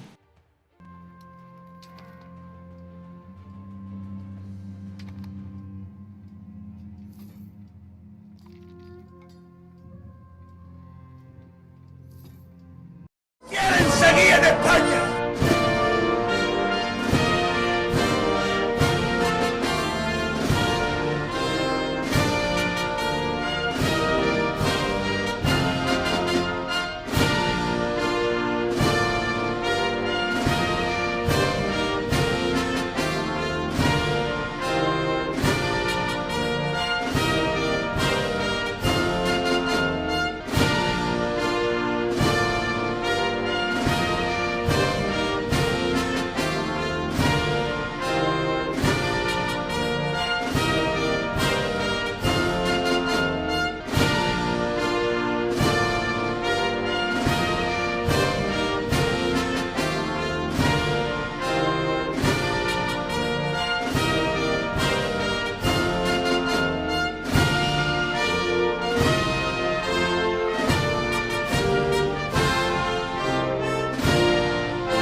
We gotta go faster. We gotta go faster. Yes.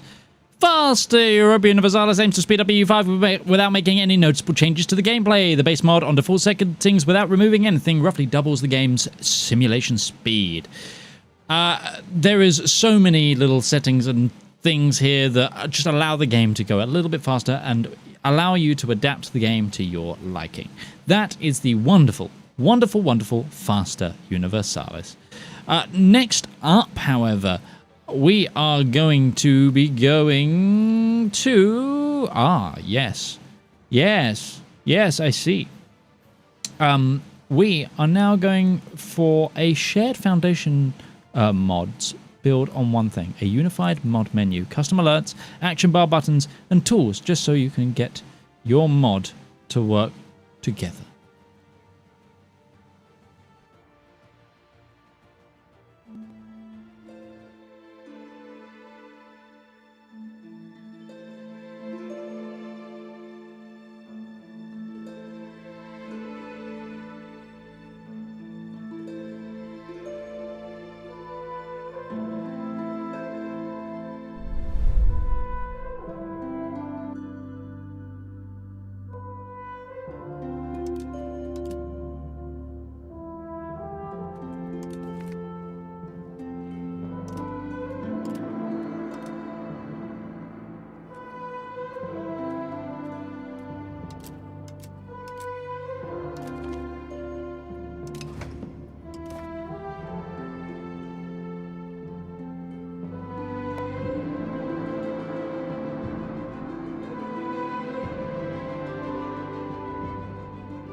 Hi, I'm Glorp, contributor to the Community Mod Framework. You may know me from my mod Glorp UI, and I'll be walking us through some of the in-game features of the Community Mod Framework. First of all, when loading into a game of EU5, you can now see mod banners. Similar to Paradox's DLC banners, this is a new feature that can be configured using the Community Mod Toolkit. As you can see, I'm currently running Community Mod Framework and Glorp UI. Now let's get into the game. When in-game, there are a few places we can open the Community Mod menu, either by clicking this button on the CMF action bar, by opening the main menu and clicking Mod menu, or by pressing the M shortcut key.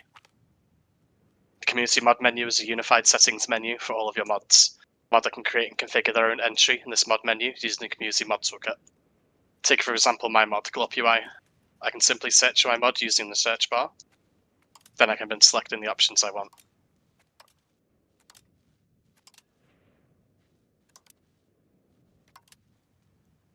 My settings will even follow me from country to country. An example of a more in-depth mod settings menu is Construction Manager. There are a lot of different option types for the mod author to configure. Checkboxes, buttons, drop-downs, sliders, lists, and more. CMF itself comes with a few options, including the ability to toggle the game's debug mode on and off. Enabling restricted tool usage, which allows the player to use host tools, a simple cheat menu that can be used in both single player and multiplayer. Actions taken here will be logged into the mod action log, accessible from the mod menu. This keeps track of host tool actions taken and can't be cleared when used in multiplayer. And finally, we have some options for the CMF action bar. The action bar is a single place for mod authors to add custom actions. This helps us avoid conflicts when multiple mods are trying to add buttons to the same place. Then finally, CMF adds support for creating custom alerts in the Alerts Manager at the top of the screen. These act the same as regular alerts. Mod authors may code them to do any functionality they want, and you can right-click to dismiss them. That concludes everything I wanted to show you about the Community Mod framework. Thank you for your time. I'll now pass you over to Connor, who will go more into depth with the Community Mod Toolkit. Hello everyone, I'm Connor, the current lead maintainer of the EU5 Community Mod Framework, as well as the creator of and contributor to many other mods you may or may not have seen or heard of. I'm going to be walking through the Community Mod Toolkit, which is a companion toolkit to the mod framework, with many utilities meant to help with various parts of creating mods. I'll briefly showcase some of its features, but you can find the full documentation on its GitHub wiki page, and a shorter quick guide version on its Paradox wiki page. To showcase the toolkit's usefulness, I'm going to be walking through how to create and maintain a simple mod using it. To start, I'm going to open this empty mod folder I just created, and I'm going to open it in Terminal. Now I'm going to copy the setup command from the toolkit's GitHub wiki page. Then I'll paste it into the terminal and run it. This has filled the folder with a template mod for us to edit, as well as a bunch of configuration files, and the tools from the toolkit for us to use. I'll start by opening my editor of choice, in this case IntelliJ. Then I'll fill in all the fields in the mod's metadata. Now I've just made a minor visual change to the in-game pause banner. That will display this message whenever it's visible. I want this message to be optional, with a setting that allows the player to enable and disable at will. So I added this visibility condition that will make it only appear when this variable is set. Currently, there's nothing that sets it and no interface for the user to use. But this is actually the end of our manual changes to the mod. The rest will now be handled by the bundled tools. We're going to make use of the Community Mod Menu visual editor, which is used as the aforementioned shared mod menu in CMF. All we need to do is launch the .bat file that sits inside your tools folder, and either double click it, or in my case use the terminal. Both of which open up the visual editor in your browser like this. On the left is where we'll configure everything, and on the right is a visual preview for you to see your changes live. First, I just need to set the mod ID. We'll use CMTS for CMT Showcase as we've been using. Then I'll create a tab and a group, leaving the default values, and then we'll make our one toggle. I'll set the display name, show pause message, and I'll make its default value on. You can see our preview of what it'll look like here on the right. And this is the default accessor, which is how we can access this setting. We're going to change it to be the variable that we're using for this visibility condition. So I'll copy it from here, press the edit, paste it in, press confirm, and now all we have to do is press save, and that's it. I open up GitHub Desktop. I can scroll through all the changes that it's made for us. It's create all these files using the CMF API to set everything up. And the API itself is rather simple. You can always do this manually without the visual editor as well. As you can see, there's really not that much that had to be done for this to all exist. In game, we can just enable the mod as so and apply. Now here we are in game. And as you can see, the message is displaying correctly. And we have our show pause message toggle, which when I turn off, turns the message off. And when I turn it on, shows it again. Our mod currently only supports English, but we'd like to translate into more languages so that more people can use it. The toolkit can also help with this. It is a translation tool that does require some additional setup to register with either Google or DeepL as your translation provider. But once you do this, you can run translate.py, which will translate into every natively supported EU5 language. If we open up GitHub Desktop, we can see it's exactly what it did. Now it's finally time to release our mod. We can easily do this using the uploader tool. Simply running the command, and then after waiting a bit, if I enter into Steam, reloading, and now we can see here's the mod. Now it's time to show the final tool in the toolkit. This one is to help us maintain our mod. In order to make our change, we've overridden this vanilla type. But in the future, If the base game updates and it changes this, it could break our mod. It could be a nuisance to manually check each type every time a game updates to see if something changed. So instead, we're going to use the GUI update tool. First, I'm going to initialize it. Now, I actually created this on the version 1.3.6 of the game in order to show you exactly what happens when something gets updated. Now I've just updated the vanilla file back to the latest version. And when I run the check tool, it shows us that one definition changed in vanilla. Here, if I then go ahead and run merge, it'll go ahead and try and merge it into our mod. If there's a conflict, it'll notify you, but in this case, it managed to do it automatically. And if we go and look at the history, we can see that this was the update that happened to vanilla. Now to apply it to our mod, all we need to do is type apply, and we can see the change just got made here, matching the latest version of vanilla. Now with this change made, we can simply go ahead and run the upload tool again, and our mod has been successfully updated to the latest version of the game. Both the mod framework and its companion toolkit are community made and run, and we welcome all contributions. If you ever have any questions, the best place to reach out is the EU5 Mod Co-op Discord server.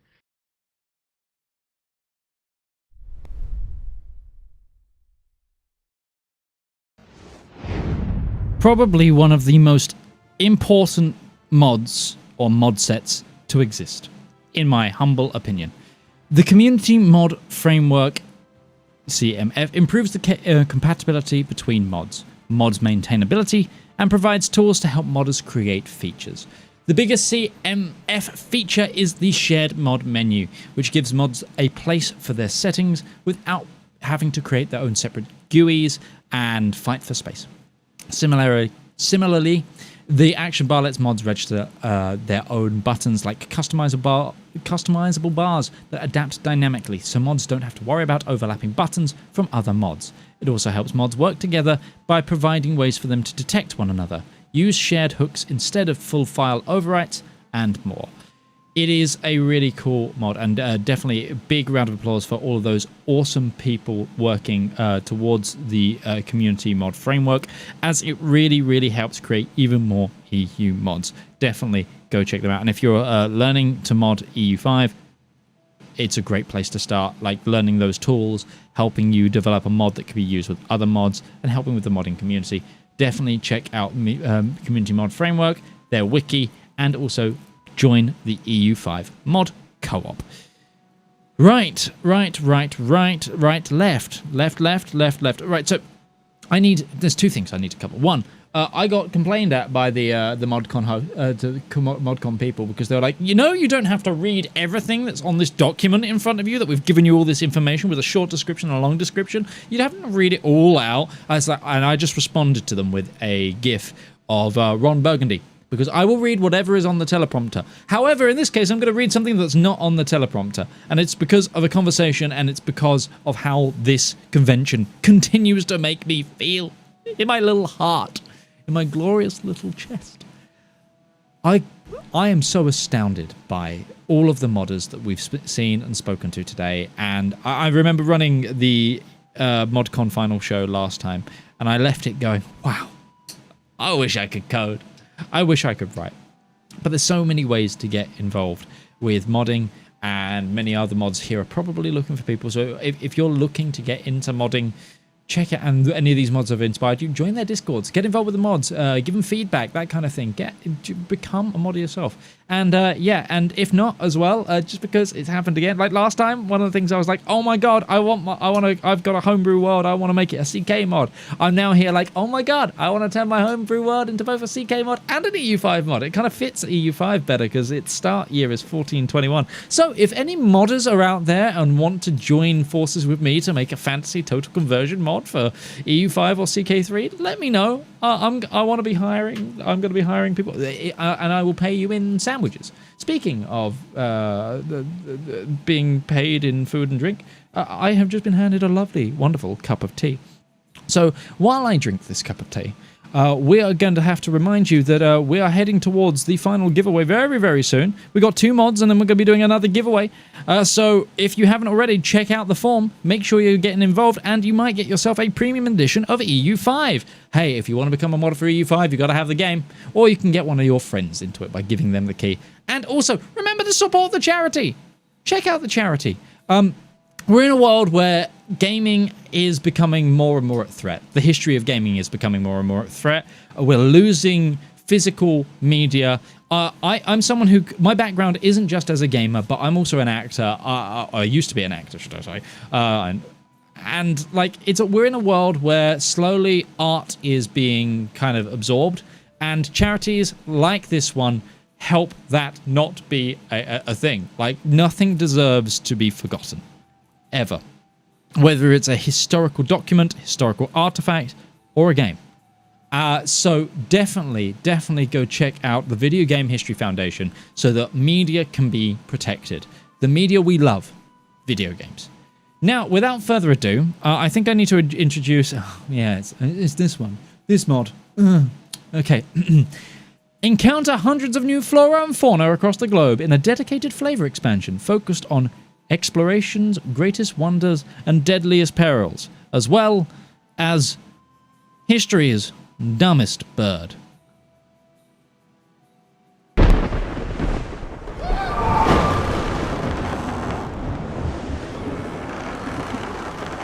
The greatest part of this southern continent must lay within the polar circle, where the sea is so pestered with ice that the land is thereby inaccessible. A country doomed by nature never once to feel the warmth of the sun's rays, but to lie forever, buried in everlasting snow and ice. The risk one runs in exploring a coast in these unknown and icy seas is so very great that I can be bold to say, no man will ever venture farther than I have done.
Yes. This is the wonderful... Oh, my camera just died for a moment. Give me a moment. This is the wonderful way of the Dodo mod, and I will now fade it back into me. And for context, why I went, oh, it's this mod, is because Uber is one of the devs, and me and Uber are friends. I don't actually hate him, nor the mod, nor its fantastic work creating more flavor for the wonderful game Europa Universalis V. Yes, the way the Dodo is introducing new exploration-themed events and more personality discovering the flora and fauna of the Age of Discovery. You know what? I'm going to have to cut off here. I was listening to that trailer, I was like, oh, cool. They've got like a north. I was like, yeah, Uber's keeping with like the Game of Thrones theme, keeping a northerner. It's like keeping it very like, oh, what's it called? Just very Ned Starky. Keeping like, oh, like a knockoff Sean Bean doing a narration. Loved it. Great narration work, by the way. And then it said it was a quote from James Cook, and my brain was like, huh? So I just had to open an encyclopedia on another monitor, and I went, what? And I was like, okay, why have they picked it as a northern? Nope, turns out Captain James Cook was born in South Yorkshire. And I was like, well, okay, fuck me, I guess. I didn't know that. I learnt something thanks to this ModCon, and it is apparently that I don't know much about certain elements of British history. But yes. You could find, explorers might be the first to find sea cows, penguins, or the now extinct dodo. Maybe one of those really, really delicious Galapagos turtles as well. Like I've heard that those are yummy, and I think they should like provide food to an area. Anyway, let's move on to another mod, shall we? Can you lead your country since 1644 through crises of the next 200 years? Let's find out.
Yes, yes, yes.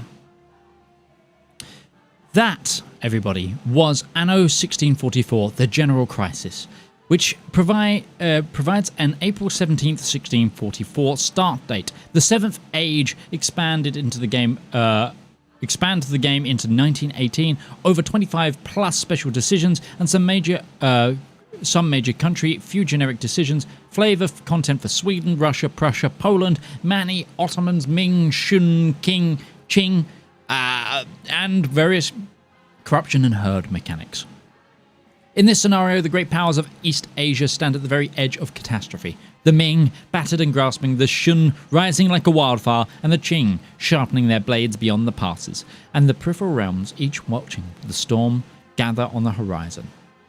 You can check them out, and again, I will make sure after this stream at some point all of the mods are listed in the description so that you can find them on the workshop if they've got a workshop page or their associated Discord.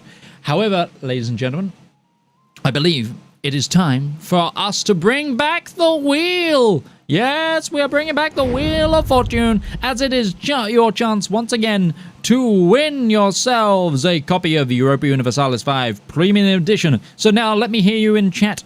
Spin that wheel.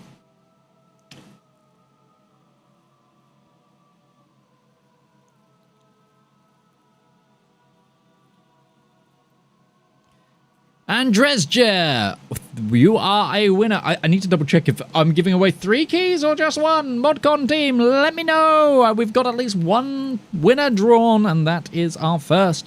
Please let me know. Please let me know. The wheel is back. Everybody hype for the wheel. Drop me some wheel-based emojis in chat whilst we continue the time.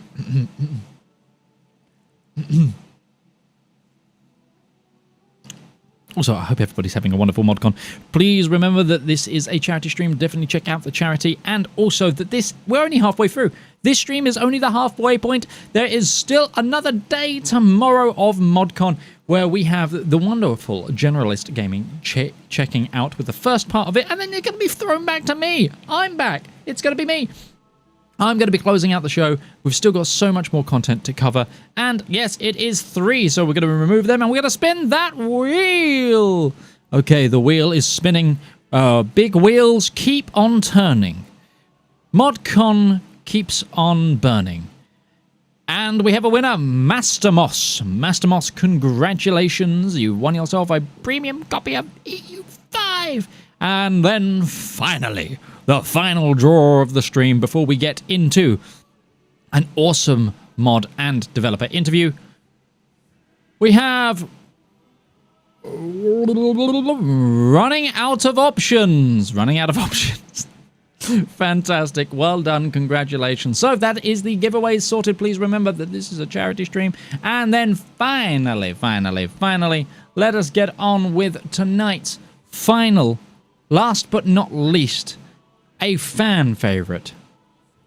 Seeing David in the stone, carving historical accuracy and deep simulations into EU5, it is none other than the wonderful M&T. MEIOU and Taxes is back, ladies and gentlemen.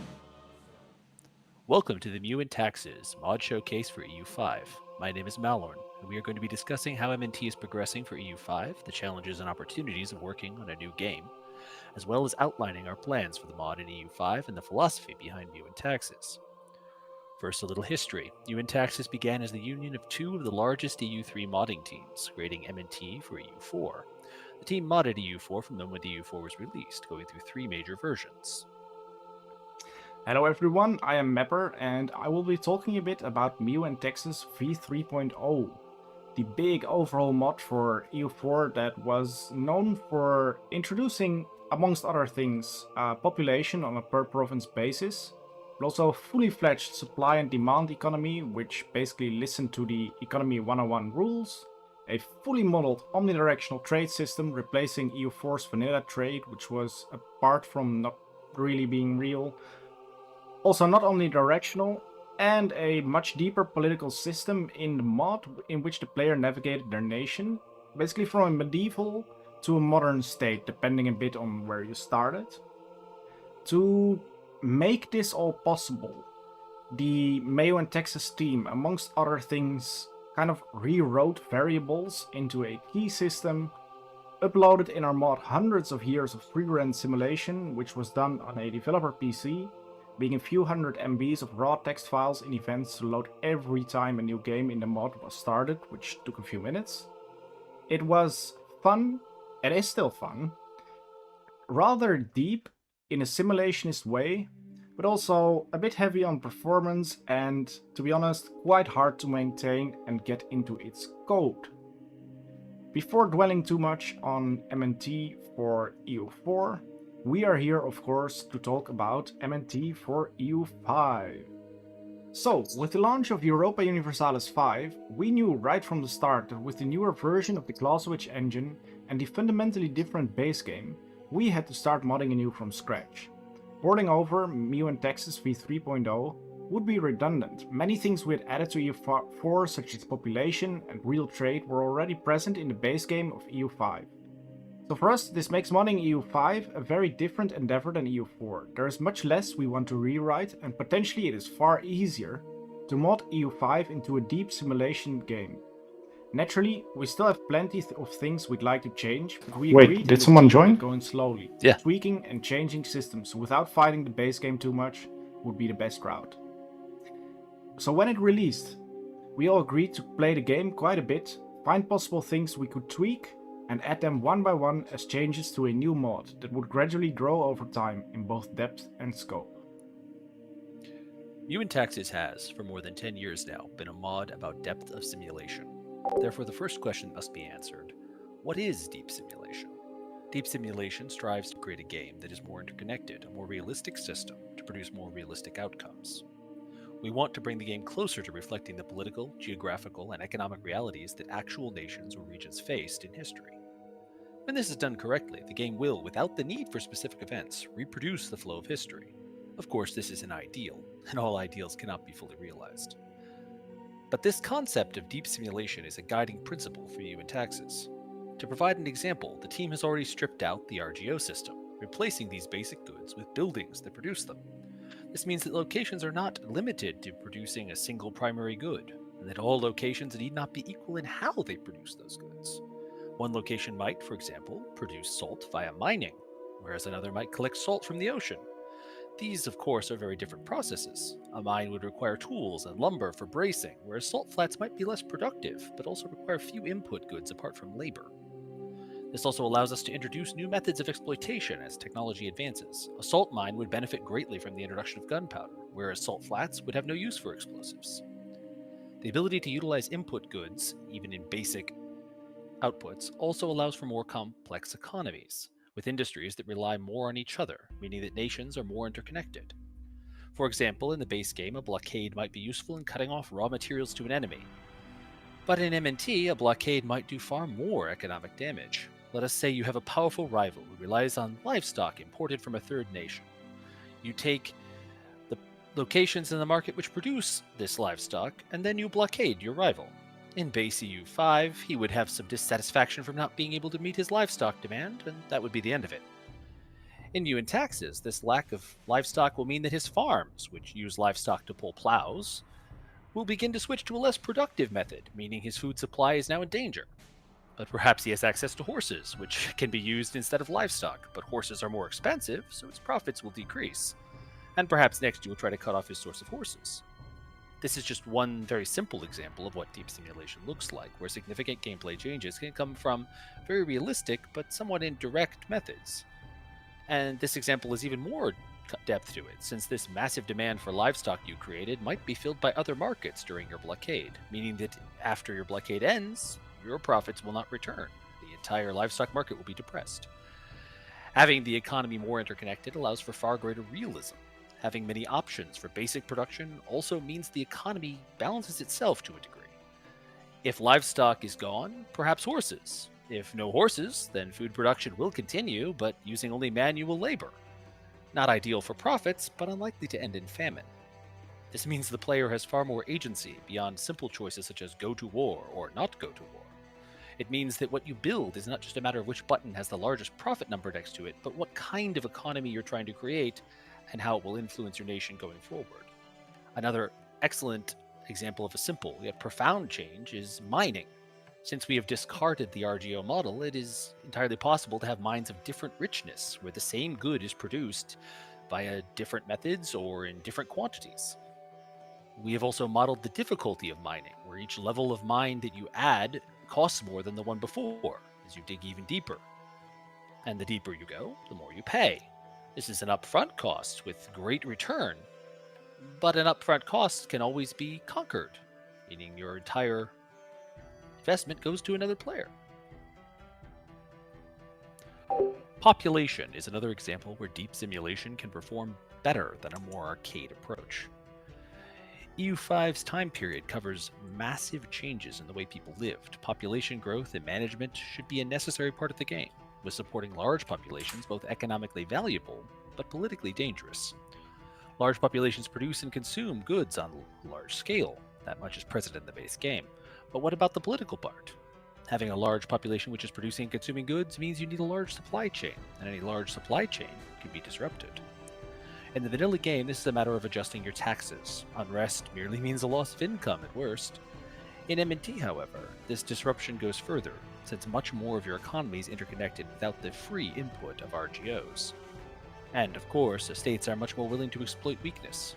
This might take the form of a civil war, of course, but it's also more likely to be more friendly, in the sense that a state might be happy to help you for a price. Perhaps a privilege they've wanted, or a small concession involving location belonging to another nation that they've been wanting. Or perhaps a cultural minority that they'd prefer had less rights. Religions and cultures in M&T are far more durable, with conversion requiring significant effort and time. Unlike vanilla, the speed of conversion scales both upwards and downwards to the population size, meaning that sparse populations do not convert quickly, if at all. Many minorities will endure for hundreds of years, especially around the edges of your empire. Stability has also been made a much more important factor in the health of your nation, meaning that spending long times in negative stability is quite dangerous for most nations, making the process of removing privileges you have granted your estates more challenging. All of these factors come together to create a more challenging gameplay experience, especially for nations which are trying to expand. This means that to change history becomes an accomplishment rather than an inevitability. Since we are on the topic of expansion and wars, the military system has been an early focus for the team, with a great number of changes to how armies work. The first and most profound change is slowing the pace of army movement.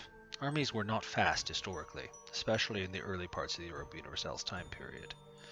Slowing armies down has many gameplay benefits as well, including the need to maintain multiple armies rather than stacking them together in close proximity. If your army cannot rapidly move across your nation, then having only a single large army becomes a risk. It is easy, especially with a large nation, to end up with the enemy on multiple fronts, and slower armies that cannot merely bounce between both fronts, defending them both simultaneously. Retreats also become more time-consuming, meaning a retreat in battle can provide more time for your enemy to siege your locations, as your army slowly makes its way back to the front. But equally, it also allows you to play for distance, even if no forts block your opponent. Distance and time can be sacrificed as you wait for reinforcements. Allied armies are also much slower to arrive when a war begins, meaning that not all wars devolve into a clash of the full forces of both sides in every battle. By slowing the pace of land armies to a more realistic speed, control of the ocean also becomes more important. Since ships are much faster and do not need to contend with terrain, a war along a coastline can take place at a much faster pace. This slower speed of armies also interacts with terrain, making wars play out very differently in open terrain with good roads, where both sides are able to mass troops and maneuver quickly, therefore have large battles, whereas a war taking place in areas lacking roads, with many mountains and hills, will occur at a much slower pace, all else being equal, perhaps with much less territory changing hands. Naval levies have also been changed, with new naval levies being introduced that have actual combat value, representing how early naval warfare had far less distinction between military and civilian ships. This allows for much more interesting naval warfare in the early game, with levies playing a major role. War is also much more costly in MEIOU and Taxes, and not in the sense of upkeep or ducats. Looting has much more effect on prosperity and development. This means that trading sieges in a war may be a very bad idea, since your own lands will be damaged even if you completely win the war. It also means that land acquired via war is much less valuable initially, since that land will need time to recover from the damage you've done in the process of taking it. The goods costs of armies has also been increased, meaning that maintaining a powerful army requires a powerful economy, not merely lots of ducats. Given that any war disrupts trade and the interconnection of the economy, this can mean the ability to field armies at maximum strength can become difficult as the war continues. This and many other changes make war a more questionable decision rather than a comparison between whose armies is stronger at the moment. As wars go on longer, there is more opportunity for opportunistic rivals or neighbors to come in to start a second war while you're busy. All of this contributes to the difficulty, but also the realism of the game, where war is not always the best solution. This brings us to the basic philosophy of the mod. There are historical outcomes, and there are historical processes.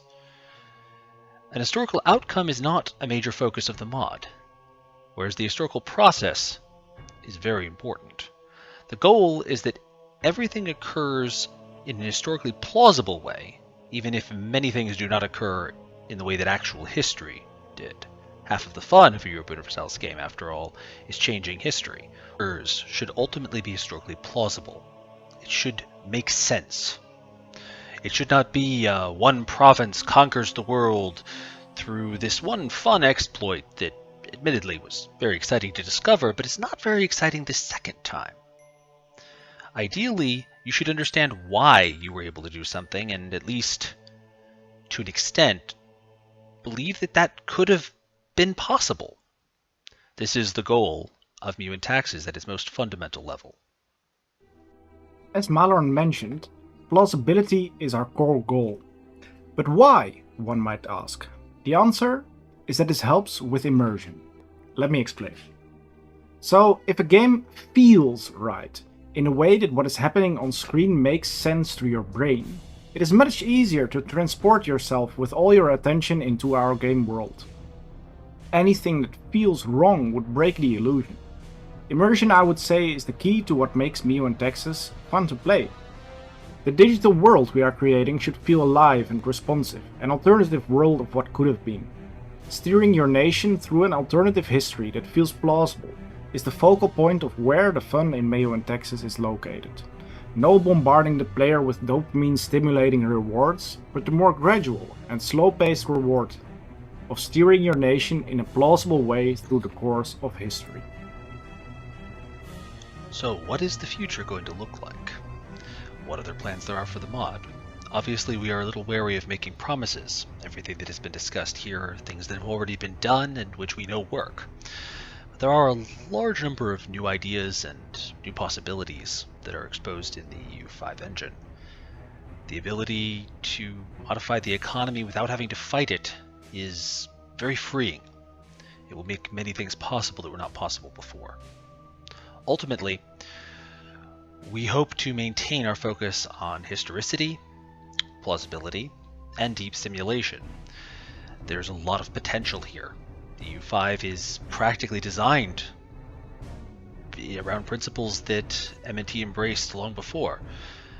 Not having to fight the vanilla systems means that we can do much more. But it also means that we have to do less. We do not have to recreate whole systems. We do not have to make a trade system. We do not have to make new economic systems. We have to adapt what exists. Adapt them to our priorities, adapt them to the vision that we have. Our goal for this mod is going to probably be less ambitious than version 3, simply because there's less work to be done. But hopefully that will also allow us to devote more time to things that would have been impossible prior. One of the major priorities of the new mod has been performance. M&T v3 for EU4 was a performance juggernaut. It used tremendous amounts of performance which simply doesn't exist to be used in EU5, which already is very challenging on most computers. So maintaining a lightweight mod, something that won't use more CPU cycles than the vanilla game, has been a priority, and so far has been something that has been done very successfully. Of course, who knows how the future goes, but we don't anticipate creating a mod that runs substantially slower than vanilla EU5.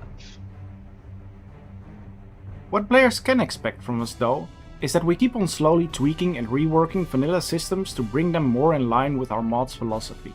So less arcade, more simulation.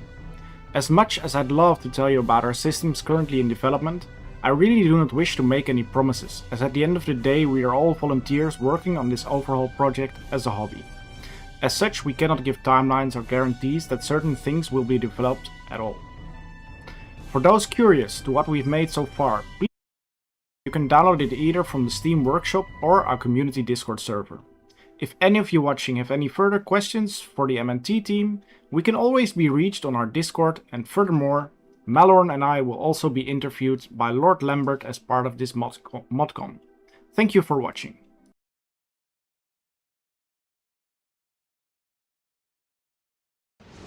So, I think I clicked the wrong screen. That is a black screen. Yay! Professional streamer, everybody. Professional streamer.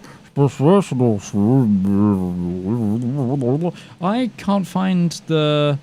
Where's my interview? Anyway, there it is. And anyway, hey, there we go. Welcome back, everybody, to ModCon 5 in our final segment. I'm joined by Malorn and Mepper, who are going to be going through some brilliant M&T stuff. And for those of you who don't know what M&T is, M&T has been around for a long time. It is a realistic depth mod for the Europa Universalis franchise, and it's been going for many years now. We'll be taking questions live from chat, so get those in. And also, I just wanted to thank both Lord and also Castox for donating to the stream and making sure that I don't get executed. And that Lord Lambert shout-out did not age well. No, that's mainly because, Lambert is poisoned. Hey, maybe that's right. Maybe this stream is actually still Lambert's stream, and if it is the lowest earning stream, he'll get executed instead already. Maybe it's a mercy as well. Maybe it'll help him with the poison. But anyway, Mepper, Malon, I'm going to start off with one question for you both, which is, M&T has been around for a long time. What has been the biggest challenge implementing MEIOU and Taxes into EU5 compared to the rest of the franchise? I think it's mainly the feeling of just having to start over all again. Yeah. After EU4, where we have had MEIOU and Taxes version 3.0, which existed for over 6 years, I think now, Malorn. Correct me if I'm wrong. No, I think you pretty much have it spot on. Yeah, 3's been around for a long time. And then there was 2 before it. To those who don't know too much about the mod, it mainly added population in, and like a fully fledged supply and demand system, omnidirectional trade system, a much deeper political simulation of guiding your nation through history from a tribal or medieval state, often on towards early modernity. And in EU5, the base game itself, I think, whether they looked at what we did or not, can't tell, but it implemented population already, it implemented trade, real trade already. So quite a lot of stuff that we had done before would make no sense to move towards this game, and instead we had to start over from scratch. Like, what even do we want to change in this game? What's good, what's bad? What are we supposed to do? What is MEIOU and Taxes supposed to look like? I'm going to add the second major challenge. Europa Universalis V does not have a large performance budget to work with, if you know what I mean. We can't really afford to lose more performance, so we've been having to be a lot more cautious in how we implement things. So, speaking on it, you've highlighted quite an interesting point here of the fact that EU5 as a game is almost like in the lead up to EU5. I for those of you who don't know, I do work in the EU community team. I don't think I stated that at the beginning of the stream. I probably should have. And my allegiance to the crown is known. But not constantly, but quite a lot. I kept seeing. I saw memes of EU5 more like MEIOU and Taxes too. So. Yeah, like it is to reason that, there is a lot of crossover between the EU5 base game and what MEIOU and Taxes was in EU4. What is something that you guys are proud of implementing into your mod in EU5? I'm going to probably have to say the thing I'm most proud of implementing, and this is not just my work. There's quite a few other people who came into this. I mostly did the actual numbers balancing, but replacing the RGO system with buildings was a lot harder than it initially appeared. At first, it was like, we'll just switch this out, and then the game said, you can't do that. There are no RGOs. We now explode. So we spent a lot of time trying to figure out how to get to not explode, not crash the economy. For a little while there, if you had a building with no input, it would crash the game. Oh. Nah. Yeah. Well, they fixed it in the patch. Let me start by saying that infinite profit made anger. So let me start by explaining very briefly what an RGO is for those watching who don't know too much about the game. An RGO is not exactly a building, but each location, like this one, Asola, in the game, it has defined one good that it produces. So for this one, it's beeswax. It currently has 7 levels of the building. But in the base game, these would be defined as being an RGO, a resource gathering operation, of which there can only be one per location. And, well, they are very hard-coded into the game that there can only be one, and there must be exactly one, and each level employs exactly 1,000 pops. So what we did is we stripped that system out, and what you see here, if I hover over the beeswax, is that it's actually a level 7 apiary, which is a building. It is not an RGO. So we hijacked the RGO button. There's 7 levels of this building. It produces beeswax, but it is not actually an RGO in the common sense. So there's also wool being produced, which is exactly the same as you would. Well, I mean, it is kind of an. Let's put it in this perspective, Mepper. Yeah, like, sorry. What if you have a place that has an iron deposit and a copper deposit? In vanilla EU5, you have to choose. Yep. We don't. And I mean, that's true of a lot of things. Like, you can have a small fishing area where something is also producing pearls. There's not much less exclusivity, which allows more historicity because regions tended to produce multiple things. Yes, and that's actually really interesting because we at Paradox Tinto, we actually got a direct question like on that. I can't remember if it was the last Q&A or the Q&A before that, where they asked if we'd ever consider adding multiple RGOs to a location. And I think the response from the devs, I don't remember if it was Johan who said it or Dave that said it, but they basically turned around and went, it's not something we have in scope for EU5, but we're really looking forward to seeing how modders do it. And I think you guys might have answered that question on how to get essentially multiple RGOs into a location. So I think... Sorry. No, go ahead. I was going to say, just tell me about how that kind of works in the wider trade system then. Is there still a sort of a regional thing about it, or can literally anywhere start producing anything? Oh, no, it's definitely regionally locked. We use a combination of variables and terrain and things like that to decide what something can produce and at what levels it can produce it. For example, obviously, if you're in the middle of the drylands of Africa, you're not making lumber there. For example, there's we currently have a lovely problem where the entirety of the Arabian Peninsula has a constant minor lumber shortage. Oh, no. Which is very historical, actually. I mean, yeah. But it has caused some interesting trade distortion because they will pay so much money for lumber over there because they have like 5 places I think that can produce lumber, which is actually I think the lowest in the entire area. Most places have a lot of forests, but it's a lot of things like that. So obviously, you're not gonna start fishing in the middle of a desert. You need a river or a coastline, and the extent of how much you can create, like small rivers, you can put maybe one fishing RGO, quote unquote, RGO replacement. Whereas, say, do we actually have anything in there? Yeah, I think so. Yeah, it's here. Yeah, I can build a fishing wharf here in Osiglia, which is normally producing clay, but it just allows me to build a fishing wharf. You notice it says like it's only support. It's not going to be able to support many if he does that. It should only be able to support one. What's the population there? Yeah, 1. Yeah.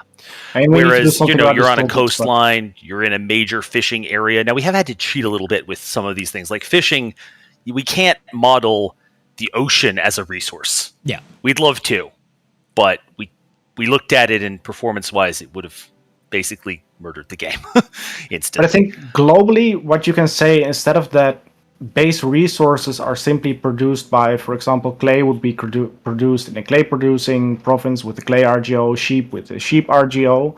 What we did instead is that for each of these types of resource gathering, we created a building that does more or less the same with no inputs at the moment. Not always. Not Yeah, not always. Go look at always. Iron Mines. Yeah. But I mean, the point I'm trying to make is that we made it so that each of them has requirements, for example, for there being either a river, a lake, or a sea if you want to make fish. Or in the case of lumber, it being a forested location, then you can build lumber. So we can make custom triggers for all types of RGOs, kind of resource gathering operations. One of the projects that's ongoing right now and is waiting on research is we're trying to get a good materials map for where mines existed in this period. Because once we do that, we can actually start mapping mines to actual areas where mines could exist. Right now, it's using a little bit of the RGO logic plus a few historical things that we remembered. But that's more of a data question. But once that happens, the variable system fully supports it, and we can have mines of various richnesses in various locations. Which means everybody should look for South America and a certain large mountain that happened to have a lot of silver in it. Mm. I think, though, one of the main things to mention, where does this all go to? It goes towards, I think, that we see as every location in the game having a pre-assigned good is almost by definition arbitrary, because in many places, like say this time of Hildesheim, the game says you produce legumes. This is predefined, and it must be arbitrary in the sense that this location in real life in the time period, well, right now 1460, it must have produced way more stuff, but the game needs to choose between any such goods and pick only one. And we want to move out of that paradigm towards a world where every location in the game can produce exactly as what would be historically plausible. And in pursuant of that, we had the climate system has been drastically reworked, which allows us to control crops. Where should crops grow? It's not just, this is plains. All plains are created equal. Now it's, what climate are you in? What are you doing? He's bringing it up. He's bringing it up. Yeah. To be fair, the base game has climates also. It climate does. systems. I know. It does, but it doesn't have real climates like we did Köppen climates, which is let me blend the whole world. We recolored them so that they're more easily visible and distinguishable, the colors per climate, for people with color blindness. Oh, nice. But these are basically like humid subtropical climate, CFA. These are scientific classifications. And don't worry, guys, we used the pre-global warming ones. Yes, the second time I was we going to say which global warming, and it's like the pre-industrial estimate. And like you were saying about performance, I'm glad you guys didn't decide to just only data centers can run this, because then we would be having more global warming. But yeah, so one also. I love that you've done it in a manner that is inclusive for people with color blindness. I think that's really good. And before we jump into some deeper mod development stuff, I'm just going to ask a real quick question that came in actually on your form and touches on something that we were speaking about before you guys came on live, which was one of our it's Sibakan has asked, are there any devs who have been around as modders since the EU3 days almost 2 decades ago, whether they worked on the original MEIOU or Death and Taxes or not? Yeah, actually, this is an easy one. Sun Wu has been around. She was on Death and Taxes when it was in EU3, and she is I don't know if she's actually currently playing right now. No, she's not, but she was yesterday, and she's an active part of our basically like how makey worky find problem person. How makey worky find problem. That is she's the person who finds something horribly wrong with the game and then says we should fix it, and here's how to fix it, and then I wouldn't say QA. I'd say more aggressive than that, honestly. So I have a friend like that who works at Paradox. He's not QA or anything. He's actually in their video production department. But we've played games together for years and years and years. And he is a magnet for bugs. So he's not allowed to play games before they release because he will find bugs even other. And it's not on purpose. He attracts errors in games. But yeah, so jumping now back into the deeper questions, there's actually someone has asked, have you found a way to add back local access to raw material bonuses? Not at a price that anyone wants to pay, unless I'm out of date. Mepper? Yes, I think...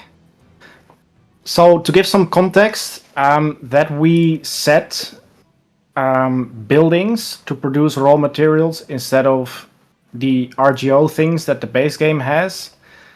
In the base game, if a basic resource gathering operation has at least one level of it built, the towns around it and cities and all buildings in its province. So for example, I've here the city of Breza, say it produces fine cloth. Then if one of these were to produce wool, for example, the fine cloth or cloth making here, since it can use wool, it would be more efficient for that building to basically consume in inputs the goods that are produced in the province itself. Sorry for my mangling of the English, but say there's a lot of iron in the province of Breza, then anything that uses iron as input, such as gunsmiths,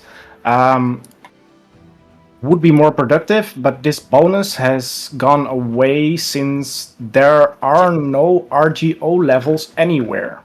Sadly, the hooks don't exist for us to hook it into specific buildings.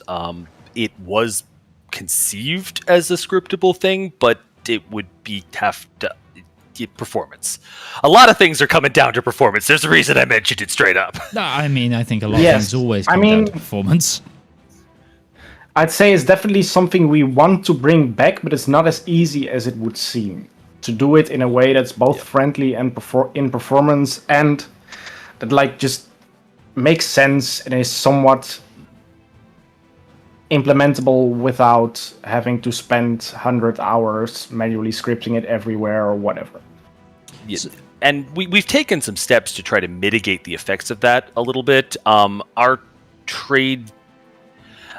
market access has less of an impact in almost MNT. It's much less like, oh, you're not at the market? Well, then you don't produce goods anymore. Have a nice day.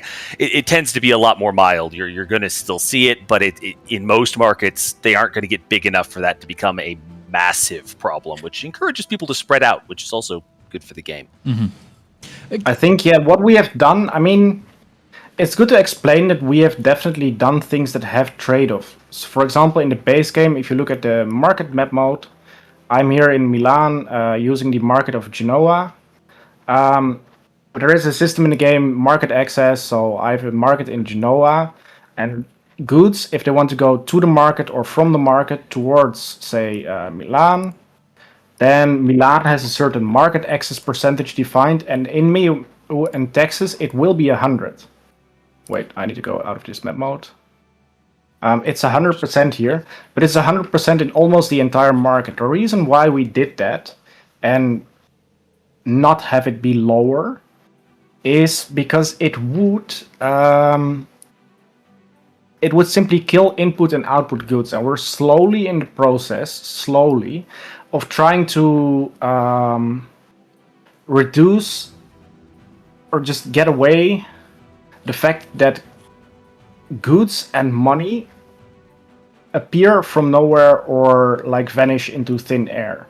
So in the base game, there's definitely more of this going on that say, if this would be the base game, my Milan campaign, instead of being MEIOU and Taxes, then Milan would say have 80% market access.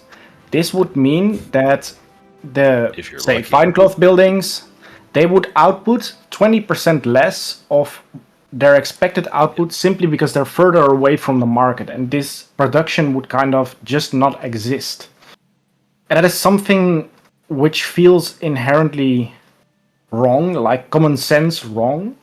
And I think that's one of the main things of MEIOU and Taxes is just how would it work in real life? If you're in Milan, you're making clothes and you're exporting them to Genoa, does the distance from Genoa to Milan make it so that some 20% of all your fine cloths that you are producing just vanish?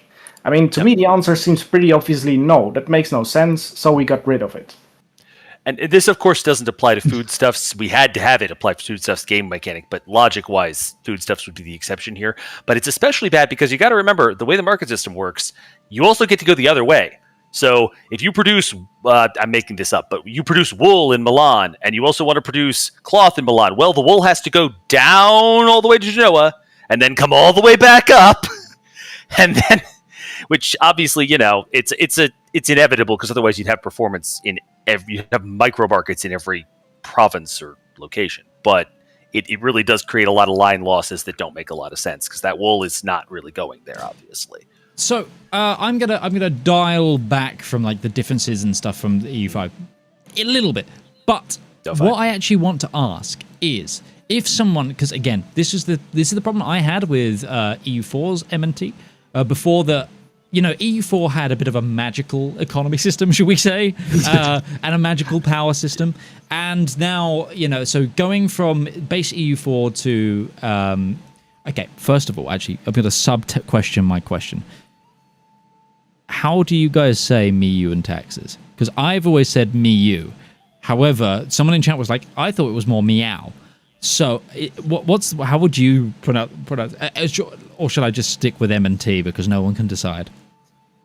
M&T is always acceptable, but I've always heard it MEIOU and Taxes. And that's from Gilles, so Khiangaol for everyone else. Yes, so Khiangaol. I mean, he's the one who named it. Yeah, but there is no proper pronunciation because it's an abbreviation of Mi est Imperatore. Orbis Universalis. Yeah, it's Latin. It is up to me to rule the world. Yes.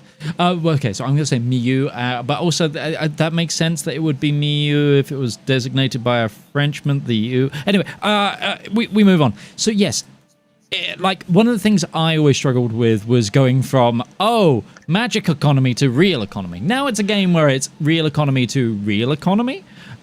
What is the foundational start? Like, where would you recommend if someone wanted to come and play M&T right now? Where would you start playing, and what's the biggest like thing that they need to flip in their head to go, this isn't like EU4, this is how this works? Is it the fact with the resource system, or is there something else that's like foundational? I think that the resource system people would adapt to very easily. I think that's a very natural change. If you want my personal opinion, you might get a different answer from every developer on this, but it's a question of what the game is going to be about. A lot of people who have played M&T in EU4 will also recognize this. We don't really want... This isn't a map painting game for us. It's much more of a deep simulation. You're not going to be able to push as hard or as far. There's going to be a lot more checks on your power. There's going to be a lot more pushback from your estates. They aren't there to just be pushovers. They are there to just make your life easy. They're going to look for weaknesses. They're going to look for opportunities, potentially. I think that goes away from the economy side, but it plays into it. Getting a strong economy is going to be harder. You won't see the kind of budgetary surpluses. If that would be, to me, the major change. You are not going to see just money, so much money, you're like, where can I click to spend this? You're going to be spending a lot more time going, can I afford this war? And if I take that, how much... Is it going to pay back what I spent on it in the next 200 years? Because I hope it will. There's going to be a lot... Kings in this period did not have a lot of money. No, that's very true. Most of the time.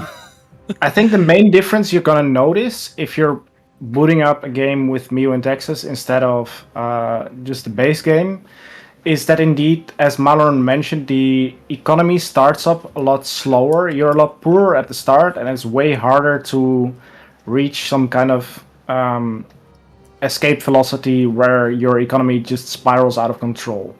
Like, we're not as far yet that doesn't happen at all. Like, I think I'm right now making a few hundred ducats a month, which is rather much for a small nation, but that's the main thing you're gonna notice. And if you have played Europa Universalis V and you would like to give MEIOU and Taxes a try, what I could mostly recommend is just pick a nation you're already familiar with, or that feels at home to you. You know how it plays more or less in the base game. Then just play that nation that you're comfortable with in our mod. And you will notice that some things are different. The economy is slower. There are no traditional resource gathering operations, but those are now buildings. And there are more tweaks here and there. Definitely some bigger changes. Culture. Yeah, that's also one of the things we made slower is converting your population from, say, Lombard or Ligurian. Not just slower, it scales with population too. It means that in like a very large populous area, your conversion rate doesn't stay static. It actually is based on the per capita population to a certain extent. But that also means that if you've got this tiny little province in the middle of nowhere and you're like, I could convert that in 2 weeks. No, you won't, because it's going to scale to the population. So you're going to get like 3 people in like 20 years who are like, maybe I'll change culture. But I think, could we describe it as that our mod makes the game slower in a way that you're less powerful as the player yourself. Because in the Europa Universalis series, you are a nation. Like in here, I am the now Kingdom of Milan and I govern this. But where in the base game, it is easier to, like, so to say, move mountains. You can literally make the Milan nation do whatever you want. Instead, in MEIOU and Taxes, it is harder to force your nation into a certain direction. Mm-hmm. There's more inertia. More inertia is a way to say it, yes. Yeah, so like the nation argues back more, which sounds really cool, which makes me feel like my first game in this, if I'm to play this mod, really shouldn't be Arborea, like I tried with EU5. I feel like I might cry. Yes. Yeah. So I play Ethiopia. It's painful. Okay. It's all mountains. It's all poor, and there are angry Muslims everywhere. It is suffering. Look at what happened to it. This is literally uninterfered with. I guarantee you, Milan did not make it down here, and it's just like, well, bye. So we're getting close to the end of today's stream and part of the convention. And for your interview segment, before I have to go and round things out, give me the one nation that you think someone should jump in and play each. That would be a good one. To try it out and test new mechanics? Yeah. Just like feel the game out. Either. Italy is not a bad choice, actually. Italy generally has there's a lot going on. It's got a nice, strong economy to start with, so you aren't like, oh no, I don't know how to do anything. I have no money to do anything for like 50 years, which can happen sometimes. Hungary, for some reason, it overperforms. I don't know if if that happens in vanilla too, but it happens here Fun constantly. fact, it doesnn't happen as much in vanilla now on release, but before release, Hungary was scary at one point. There was one point where Hungary was super. It was super. They're back now. They've all got that nice flat land, all that lovely control. Right next to some really valuable provinces. They also have the chance. Royal Dynasty there is a good one. Yeah, all good. What about you, Meppo? What's your go-to? I would say don't pick any specific nation, but there are multiple nations that work, but pick somewhere in or around Europe, as those are the easiest starts, and then pick a either larger or medium-large powerful nation. So don't pick like a small city-state, but don't pick France either, because France might just be a bit strong already. So you're looking for someone more Mamluk like Caliphate of Egypt. you're looking for someone more like Brabant or maybe Portugal, like someone who's like a second tier power. Yes, absolutely. Yeah, okay. Yeah, I Nations think like for that. starting out, that's good. I mean, please understand that speaking as someone who plays Korea and Ethiopia substantially, you can totally do it other places. I just would not do that first because you're just going to be sitting there desperately trying to figure out what you can do to make yourself able to do anything for a little bit there. And what should people be looking forward to with M&T, like in the future? Like, what are you working on now? What's the next big thing? We don't. You don't know. It's a very. I'm trying to figure out how much I slope. should say. I'm always scared of saying things we haven't done. Yep. Nepper, do you have something, No. or do you want me to take a swing? What I recently did, like today, is make, if we are, for example, the nation of Milan, in EU5 you can always spend money on your diplomacy, like... God, I love those graphs. Sorry, that was really... Yeah, like your diplomatic spending, it increases your diplomats and diplomatic capacity, like how many diplomatic relations you can have. But what I made now is that some money that you pour into your diplomacy, it used to always directly go to your nobility, 50% of the money you spent on diplomatic spending. So right now it's 1.36 ducats. That would have, well, half of that would have gone to the nobility, but right now what I made it is that it's simply their national power share. So right now there's 38% of it will go to it. 38% of diplomatic spending will go to the nobility, and the rest will occur demands for paper, fine cloth, books, furniture, and jewelry in the market where your capital is located. Oh, that's cool. I like That's that. something I literally That's not implemented unique to today. diplomatic That's finished. spending either. He's done that to other things too. Costs of crown, for example. I think that's the first thing that got the converted cost there. of court too. That's true. Yeah, cost of crown. Sorry. So that money goes somewhere, buys something, has a tangible existence. And I have no idea how Mepper actually did it, so full credit to him on that. But it works, and it's cheap, Well, performance-wise. If people want to find M&T or get involved with the mod or anything, shout yourselves out. Tell people what they can do to get involved or where to play the mod. Oh, definitely. The two places you'd most likely want to go to if you just want to play the mod and try it out for yourself, it's on the Steam Workshop. So if you have EU5 on Steam, you can simply type in the name of our mod and it should show up and just load the latest version of the mod. And if you want to get in touch with the developers, so us or just the wider community of our mod, our Discord server, which I believe was shared in the chat of the live stream, is the place to go. Yeah. I will also make sure that all of the links that have been shared throughout this live stream in the chat by the wonderful ModCon team end up in the description of this. But Mepper, Malon, thank you so much for your time, and I'm going to have to say goodbye. Goodbye. Have a nice evening, everyone, and So. Thank you, everybody. We're sadly at the end of ModCon 5, Europa Universalis 5, but I've got a few things that I need to cover before we say goodbye, which is one, reminder, charitable giving. Still available, still going to be available in the VOD. Go check out our wonderful charity.